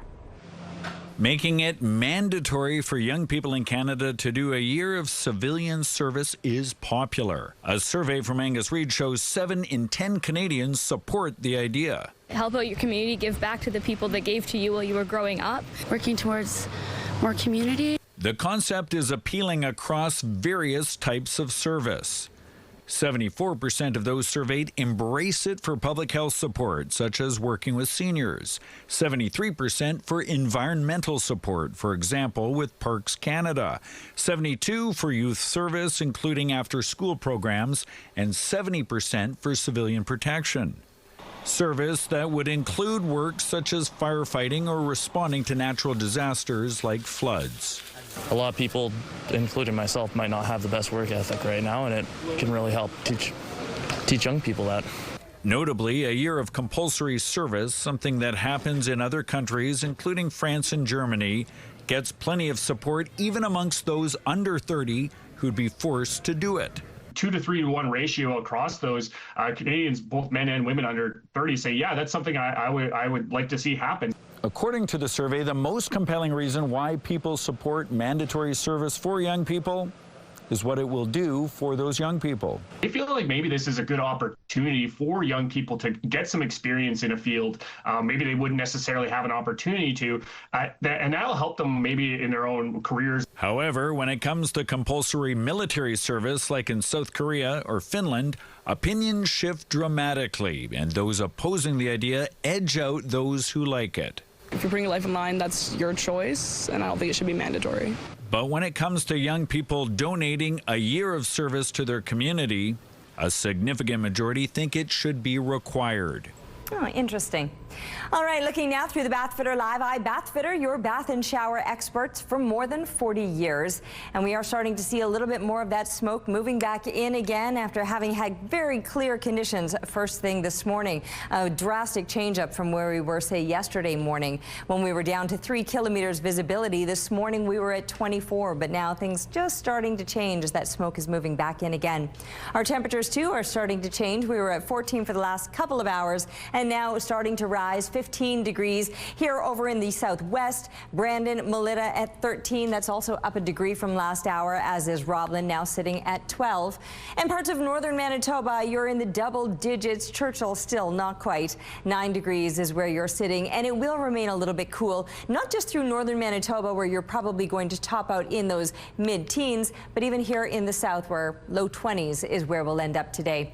The air quality map shrunk considerably from yesterday and hasn't started to grow yet today, although I was saying I've already started to notice the slight aroma outside and even the visual effects of that smoke beginning to move in. We do have a little bit of precipitation. We've been keeping our eye on this right around the Barrens River area, but also off to the east, some scattered showers or thunderstorms that could be making an appearance throughout many places today, including here in Winnipeg. The possibility is there. Here's a look at the temperatures and how they'll rise today. And I mentioned we will be slightly below seasonal, so topping out today at around 22 degrees here in Winnipeg. 25 is in fact normal for this time of year, so we won't be there today or even tomorrow, though tomorrow will be a little sunnier, perhaps a little bit drier. Another round of precipitation is expected on Thursday across the province. Some spectacular storms looking to be moving through parts of the north, and slightly hotter temperatures before we're settling back down to those bit below seasonal as we continue through the latter part of the week and through the coming weekend. Taking a break right now, but we'll be back with more CTV Morning Live. The decision by 2 provinces in Atlantic Canada to prohibit people from walking through the woods during this wildfire season is sparking anger. CTV's Judy Trin explains why some say the ban is an overreach. Much of Atlantic Canada is a tinderbox. New Brunswick is the second province after Nova Scotia to ban people from force on public land. What do you make of it? Sad, but it's the wise thing to do. We're telling Nova Scotians, stay out of the woods. Less than a week after Nova Scotia put in its restrictions, the ban is being challenged. Walking in the woods. Jeff Evely deliberately broke the law in protest and posted it on social media. The former soldier told provincial forestry officers ahead of time that he was going to walk through the woods. Then he was issued a ticket. Let me see if we can see that. Evely says the fine for more than $28,000 violates his constitutional rights. It needs to be minimally impairing and logically connected to the goal. And so my sneakers do not give off sparks. In Nova Scotia, most fires are started by people. So far, the Ministry of Natural Resources has ticketed 6 people for going into the woods. The province says this year's conditions are similar to 2023, when wildfires forced 16,000 Halifax residents to flee. It's just so dry right now. With people in the more people that are in the woods, the more likelihood we're going to have a fire. Back in New Brunswick, government officials say the ban ensures emergency resources are directed where they are needed the most. We're asking you to make the safe choice for our first responders, for your neighbors, and for our woods. Prince Edward Island and Newfoundland are still allowing people into the forest, but have increased the penalties for violating the fire ban. Fines are now upwards of $50,000. And in Newfoundland, a violation could result in a one-year jail sentence. The community of Arden in Manitoba is getting ready for its annual White Mud Music Festival. Joining us now to tell us more about the event is organizing committee member Rob Cameron. Good morning, Rob. Good morning, Michelle. Can you hear me? I can hear you. Thanks for joining us. Tell us about the community. Thanks for having us. Well, anytime. Now, tell us about the community of Arden. If no one has ever visited it before, what can you tell us about it? Okay, well, for people that are not familiar, we're about halfway between Neepawa and Gladstone on Highway 16, just a couple miles north off the highway. We're a small little village, maybe about 140 people live here, but we're pretty active. We have a really active curling club, a community hall. We host lots of social evenings, rib nights, live music. We have a crocus festival in the end of May every year because we're the crocus capital of the world, we're supposed to be. So we have a big giant crocus statue as you're driving into town, so everybody comes and it's one of those geocache places. Everybody comes and takes a picture with the big giant crocus. So yeah, we're a pretty proud little community, lots of volunteer base. And as I say, we're kind of a hamlet community between Neepawa and Gladstone. So people live in Arden and they either work in Neepawa or Gladstone or the surrounding areas. Sounds like a great place to visit. Now tell us about the White Mud Music Festival and how it all started. Well, about 3 gentlemen here in town got together just about a couple of weeks before COVID shut the world down, and we started talking about doing something because we have a beautiful facility in our park. And then, of course, the pandemic shut us down for a couple of years. So in the late winter of 2023, we decided to give it a go, and we planned it and held our first successful festival in the end of August of 2023, and we held one again last year. So this year would be our 3rd annual, and it grew. We're almost doubled from the first to the second, so we're quite excited to see what's going to happen here coming in a couple of weeks. Okay, so tell us exactly what happens at this festival. Yeah, so it's a Friday night, and music starts 7 o'clock Friday night, and we have 3 bands performing that night. One local band, then a band from Winnipeg called Flesh Monkeys, and then our annual band for Friday night, our main act to play 3 hours straight, is a band from Puerto Vallarta, Mexico, that tours around Canada every summer called The Beast.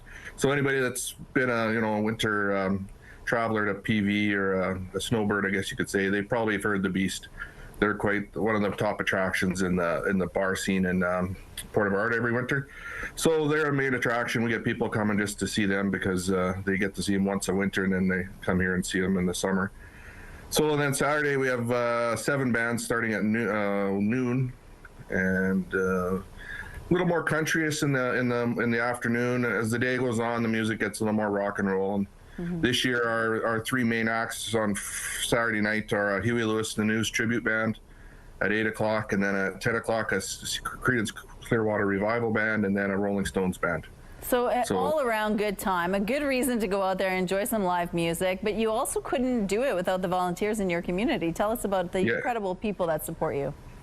Yeah, it takes an army to put something like this on, even a smaller festival like ours, but we rely on quite a few people, and they step up every time. So we're only an $80 a week for a weekend pass, and that includes their camping.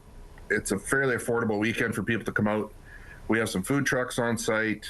Our adult beverages and stuff, we don't charge an arm and a leg for them either. So we're trying to give a kind of an affordable weekend out for some people and some good times and fellowship. The small town feel. I know a gentleman last year stopped me and said he just couldn't believe how welcoming and hospitable the whole weekend was for him. And he's gone to bigger festivals all over the place, and he said he just was having a great time. So that sounds so much fun. Well, of course, we have a link on our website as well. Thank you for sharing this with us, and have fun this weekend. Out on the rooftop now, is it going to be a good weekend for music? I think it's going to be a fantastic weekend for a lot of people with just slightly below seasonal temperatures, plenty of sunshine to enjoy. Here's a look at my rain gauge. I just want to show this off. This is what we got yesterday. I don't even know if you can see what's registering in there if I tip it a little bit. Anyway, about 1 millimeter. That's it. I'm going to dump that out now. We may see a little more precipitation today. It'll probably amount to that much or less even. Not much is expected, but the possibility is certainly there. Make sure that's nice and straight and ready to catch anything if we do in fact see some of that precipitation. What we're seeing right now is a little bit more of that smoke moving back in again. The air quality warnings are only through west central Manitoba, but we could possibly see a little more smoke moving in, although for now we're still dealing with 24 kilometers visibility, so things are okay. Just starting to smell just a little bit of that smoke, and we may notice that increasing throughout the day today. As I mentioned, the chance of showers is there with slightly below seasonal temperatures. Today and tomorrow a little bit cool. We'll see those temperatures on the rise Thursday with a much better chance of precipitation, showers or possible thunderstorms passing through later this week. Look at this incredible shot. This eagle right in its claws there caught a fish for dinner. Not bad. Thanks to Melissa for this incredible shot, and keep them coming please to Winnipeg weather at ctv.ca. CTV Morning Live Weather is brought to you by Destination Dinner Stage, Manitoba's only musical dinner theater.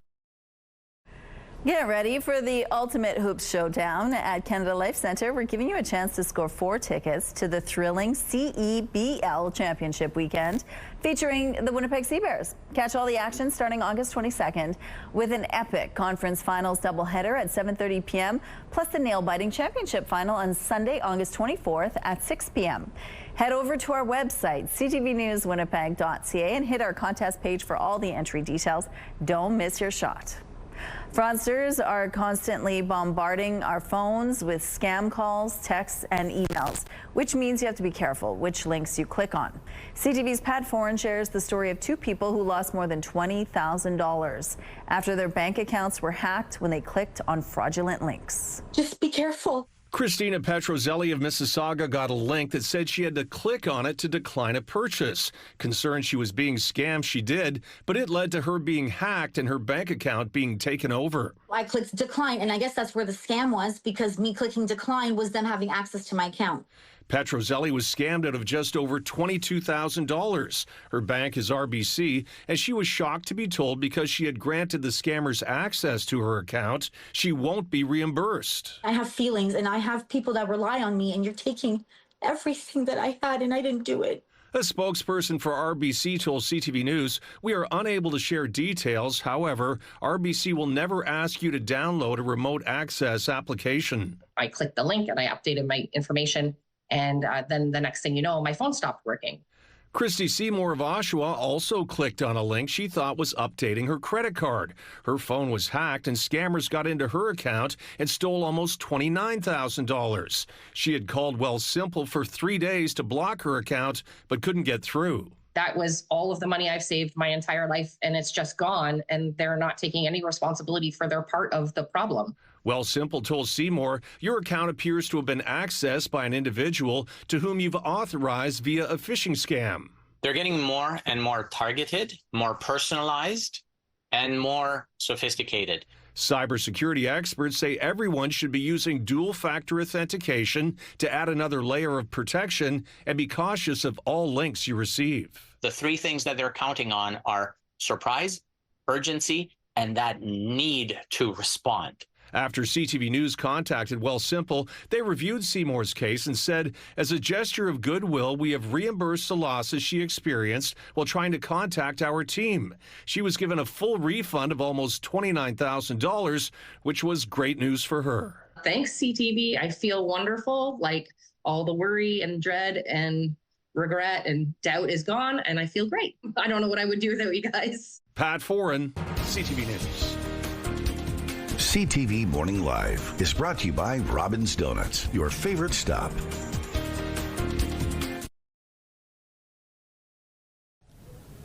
We are out at Dufresne Furniture, and I'm joined by Jessica Smithson with Dufresne. Good morning, Jessica. Good morning. It's so lovely to see you, and also all this beautiful furniture. And that's a wonderful problem to have when you come into the store. There's so many beautiful options. It's almost hard to know where to start, isn't it? Definitely is. We all have that problem, right? You're looking online, trying to figure out what that product is, and you start with that space and what you're looking for that space to do for you. So sometimes you want to make sure that you have design and style in mind and price, but definitely the functionality of the product too. You might need more storage. Maybe it's sound, and you want speakers hidden in it. Maybe it's more seating, something as simple as that. But you definitely need to take the next step to go in store, experience the product, discover all those hidden secrets that it might have when you go into a Dufresne location. And speaking of those hidden secrets, I mean, furniture technology has come so far. There may be a lot of things that people haven't thought about that they really should start to think about too. Absolutely. We partner with Canadian manufacturers and manufacturers across the globe to find the right products, but also well designed, like the Edward here, where it has a lot of hidden secrets going on with hidden storage and an immersive audio sound experience. So we want to make sure that we have products that look good, but also do a job for you. They have a purpose for you in your home. So important to be functional and fashionable. The future for Dufresne looks very bright. Some exciting things coming up. Let's talk about that. Man, we have a lot of exciting things coming up for the fall season. We have the sleep event, of course. That is an absolute must to come and join us for that event. But we also have new product introductions happening through that whole season. And let's talk a bit about that, if there's anything that you can reveal.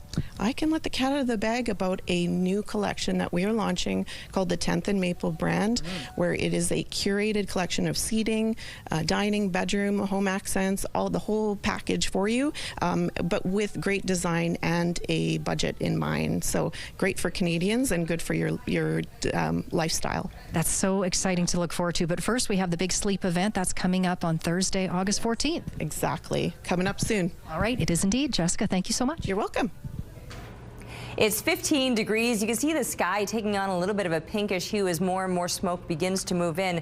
West winds, they're 17 kilometers per hour. The pressure rising and the humidity sitting at 93%. Now, Winnipeg is not included in any smoke warnings at this time, but the area of our map is starting to grow now. Earlier this morning, it was just west central Manitoba under that heavy smoke warning. And while that's the only place that the warning has been issued, extended now into part of the statement or advisory. You can see the rest of central Manitoba right over to the eastern side as well, and just north of Winnipeg. Like I said, I'm already starting to notice a little bit of that aroma, and we could be seeing more of that smoke increasing through the day today. Precipitation has been moving through parts of central Manitoba, right around Barons River. We've been keeping an eye on this very slow-moving system that's bringing some rain too to parts of northwestern Ontario, and we too have the possibility of seeing some showers throughout the day today. Slightly below seasonal temperatures, an expected high of 22, when 25 is in fact normal for this time of year, but the north winds up to 20 clicks, drawing in more of that smoke, and we're already starting to see that air quality deteriorating just a little bit. Down to 11 degrees overnight. Partly cloudy conditions will continue with those winds still out of the northwest. Tomorrow, those winds shifting out of the east. A little more sunshine expected. 23 degrees, still slightly shy of seasonal. But then suddenly on Thursday, temperatures spike only for a day, but that's also the day that we could be seeing some more showers or possible thunderstorms. And then just on the other side of that, these temperatures will be settling down again to slightly below seasonal with plenty of sunshine as we're looking ahead through the weekend and into the start of next week. Thanks, Terry. Manitoba is one of 3 provinces where the federal RCMP is trying out a new method of border control. The agency says it's establishing a drone corridor along the Canada-U.S. border, starting with a trial across Manitoba, Saskatchewan, and Alberta. The unmanned aircraft will be searching for human and drug smuggling as well as other illegal activity. The new corridor took effect at 9 p.m. last night. It extends 500 feet into the air and 1 nautical mile north of the border. RCMP say pilots can continue to fly in the area but are asked to exercise caution and notify them ahead of time. At least 1 person was killed this week after a magnitude 6.1 earthquake struck Turkey. It happened in the northwestern part of the country. The quake could be felt as far as Istanbul, which is about 200 kilometers away. At least 29 people were injured. A watchdog group is warning that ChatGPT can provide harmful advice to teens. The Associated Press reviewed interactions where the chatbot gave detailed plans for drug use, eating disorders, and even suicide notes. The Center for Countering Digital Hate found testing ChatGPT with harmful prompts led the AI to respond in dangerous ways more than half the time. Researchers say the study highlights the risk as more people, particularly teens, turn to AI for companionship and advice. OpenAI, the maker of ChatGPT, says after reviewing the findings, its work is ongoing in refining how models identify and respond appropriately in sensitive situations. The furnishings from a fire-damaged hotel are helping a Winkler nonprofit group provide aid to Ukraine and Moldova. Bedding and linens, anything like that, and the mattresses we're shipping overseas. Faith Mission was approached by the insurance adjuster for Quality Inn following a fire there in April. The nonprofit primarily provides clothing, food products, and other items to Ukraine, Moldova, and other countries. It spent a few weeks seeing what could be salvaged from the hotel and attached restaurant. There was things that we could send, we would send those, and the rest they would allow us to sell as a fundraiser. And that's what they did last week, Monday. The auction of items, including air conditioners, kitchen and restaurant items, bed frames, and more, helped raise around $70,000 for Faith Mission. It plans to rework 8 charred wood beams into tables, which could double that total. Since the early 90s, Faith Mission has sent 320 shipping containers of goods to Eastern European countries. A yellow lab in Southern California loves to visit her neighbors. Here's ABC's Danny New. Go see Lewis. Quick, there's no time to waste. It's 5 p.m. in Southern California, and that means Emmy can finally go see her favorite neighbor, Linda Rose. If you notice, she just touched the doorbell. Good girl. This video from Emmy's dad, Russell, has picked up millions of views on social media as Emmy rings her specially made doorbell, wags her tail impatiently, and then disappears behind the door. Russell shares these videos almost every day, and yet Emmy's fans have never actually seen Linda Rose before. That is, until now. If he can't find her, he never has to wonder where she is. Where is she? At our house. Linda Rose and her husband Mark have known this 7-year-old Labrador Retriever almost her entire life and say they don't appear on camera because these two retirees are often cooking dinner or gardening at this time. But here's what these daily visits look like from their side. It never gets old. We look forward to it. We watch the clock. Before, Linda Rose used to get quite upset if she missed Emmy's appearances, like this door-scratching visit in December of 2023. Can't leave Emmy hanging like that. So Russell installed this doorbell and taught Emmy to push it with her nose. You see, not many of her followers know this, but Emmy is actually a trained service dog. Russell served as a captain in the Army and first started training Emmy to help him out at 8 weeks old. I've trained her to look behind me in certain situations or just provide a barrier between me and other people. She means a great deal to me.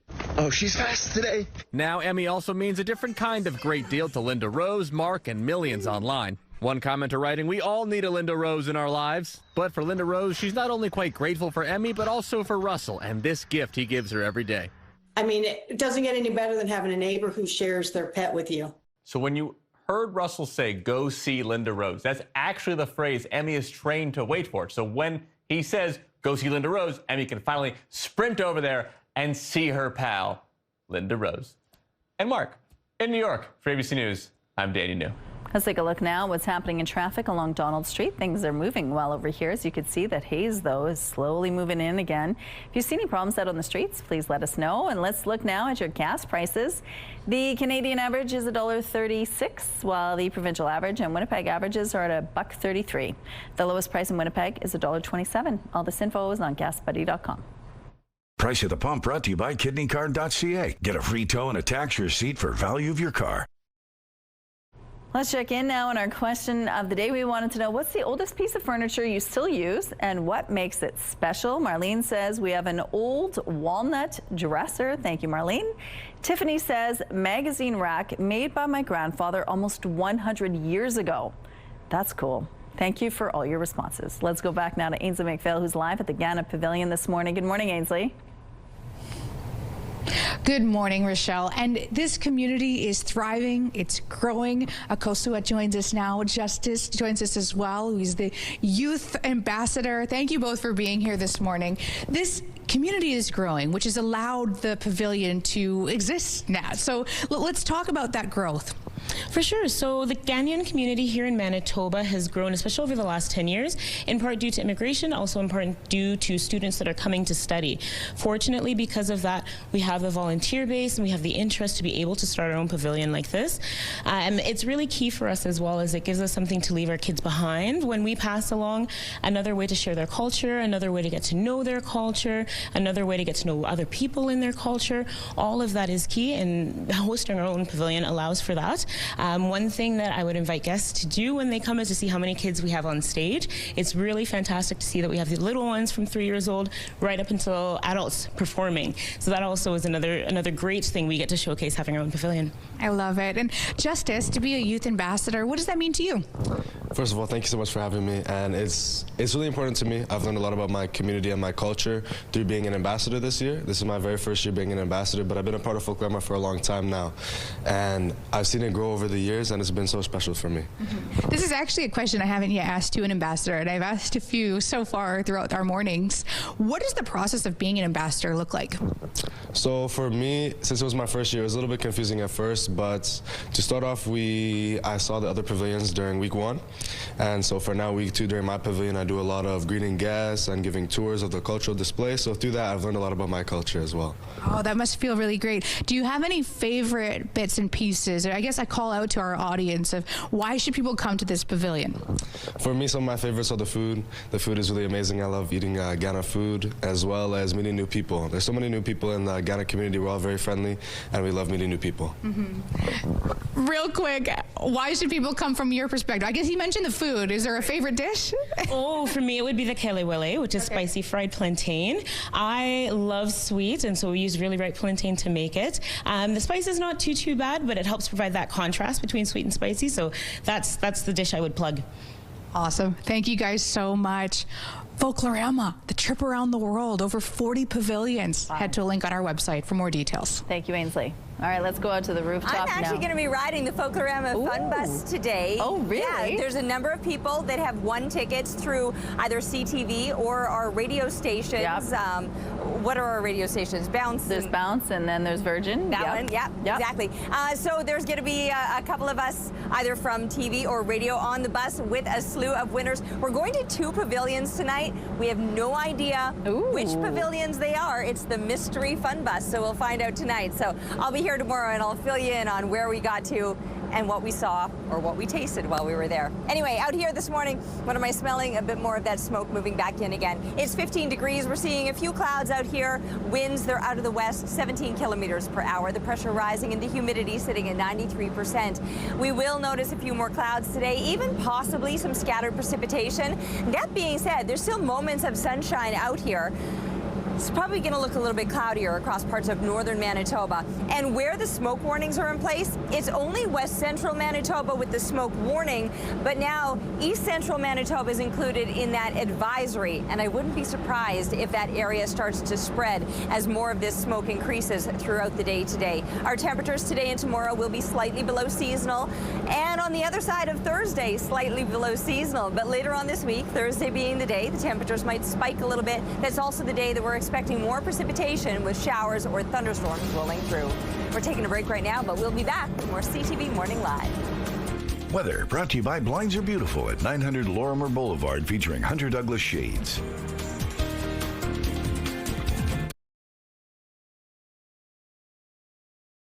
Have a news tip? When you see news happening, let CTV News Winnipeg know. Text your tips, pictures, and videos to 10400. That's 10400. Message and data rates may apply. Good morning, it's 8:45. Absurd and reckless. That's how some are describing the Trump administration's latest volley in the trade war aimed at softwood lumber. The industry has seen its tariffs more than double, but insiders say Americans will also soon feel the pain of this decision. CTV's Abigail Beeman has that story. Those in the softwood lumber industry say things are urgent. We've sent our student workers home a month early for the summer. Honestly, we're going to try to keep our mill, which employs 25 people in Chilliwack, going. The trade war and the new U.S. Department of Commerce decision to raise tariffs, which along with anti-dumping duties total just over 35%, add up to the most challenging time Andy Riley has seen in 40 years. We have to put that duty onto our sale price, but we are in danger of pricing Western red cedar completely out of the market. BC's Minister of Forests called the U.S. move absurd and reckless, while the federal Natural Resources Minister said the industry has for too long been subject to unfair trade actions and the tariffs hurt Canadians and Americans alike. There is a clear understanding that this will result in thousands of job losses. And in some cases, irreparable damage to the industry, because these are massive, expensive, capital-intensive operations that are not easy to stop and start. Last week, the Prime Minister promised supports, including $700 million in loans and $500 million to support market diversification. Canada does not dump lumber into the United States, and we will continue to make the case that these current and proposed duties are unjustified. The industry largely welcoming Ottawa's move, but Andy Riley says his group will be pitching some new ideas to the government. They're looking for help to pay the difference in duties between their raw materials cost and their sale price, which is what makes these new tariffs so crippling. After a workout at a local gym, a woman collapsed from a heart attack 2 years ago. Fortunately, she survived.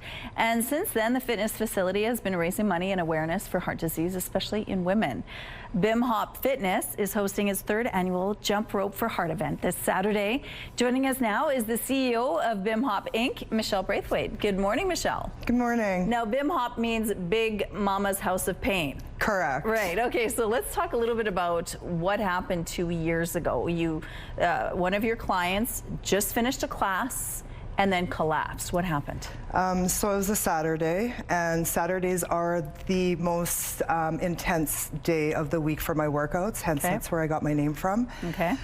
So after the workout, I went to my office as usual, and a couple of the members were in the change room with the individual, and one of the members ran out to my office and said so-and-so was on the floor. And so as I got to the change room part of me, she was on the floor in and out of consciousness. So immediately I got down and I started asking her questions, looking at her like just to see if, if her color was good. And I had no idea at that time what was happening, but I did have some experience in the industry of that because I worked 5 years in the medical system. Okay. 15 years ago. Nonetheless, so I asked her, what's going on? Are you okay? She just kept like very faintly saying, I'll be okay, I just need a second. And for this individual, it wasn't like her. This was not out of like her ordinary. So I went to check for a pulse and it was very faint, and I just said, I'm gonna call your husband because this is not right. And she kept saying, no, it'll pass, it'll pass. So as she went to go to get up, she collapsed in my arms and then quickly came through, and then she started puking. Oh, jeepers. Right. So at that moment, I then said, we need to call 911. And there was about 5 other members with us. And it was a huge tournament going on at the gym because I'm inside Canland Sports. So it was a huge hockey tournament. So people are all over the place. And, so when something like that happens, everybody wants to help. So quickly, I just, asked people to clear out because we need the space. She again got up and started puking again, but then again quickly fainted and, fell. So I'm on the phone. You found out that she had a massive heart attack. I did after she was taken away 2 hours in an ambulance from my gym. So this is the 3rd annual skip rope for heart that you're doing. Yes. That's coming up this Saturday. Yes.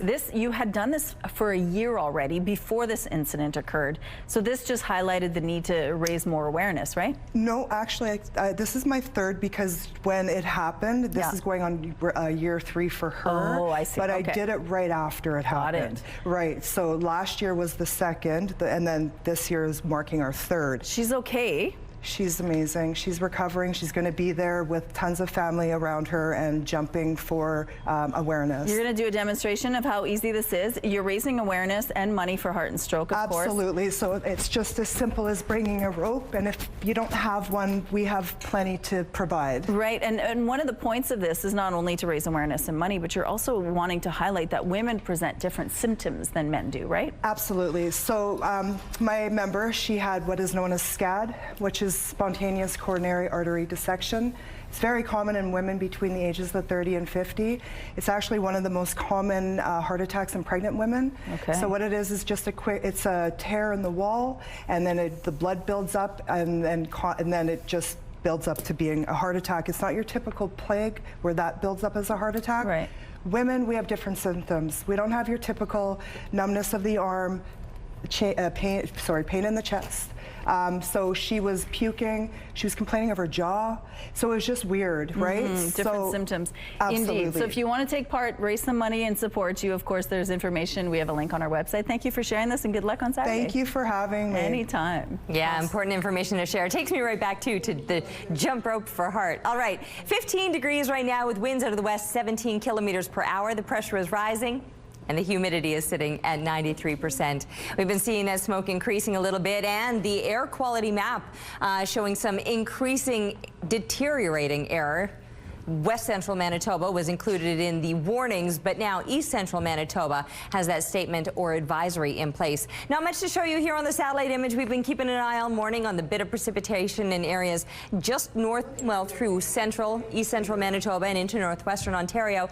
But many of us have the possibility of seeing a passing shower today, and the below seasonal temperatures for a couple of days with that smoke increasing throughout the day. We'll have one day hot throughout this week, getting up to 28 degrees on Thursday. That could come with a chance of showers, maybe some thunderstorms passing through, and then the mercury settles down a bit as we're looking to the end of the week and the weekend, even into the start of next week, slightly below seasonal, although for next week, we're getting back to that normal daytime high of 25 degrees.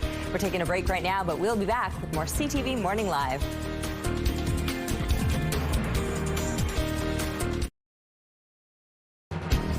Rooftop arrangements provided by Lacoste Garden Center. Salon services provided by S&Teak Spa Salon. Before we say goodbye, I'm going to say a happy birthday to Dawn Dowsett. Happy birthday, Dawn. And we're going to have some fun. Dawn. Yes, we're going to have some fun videos a new week. So we want you to reach for your dreams.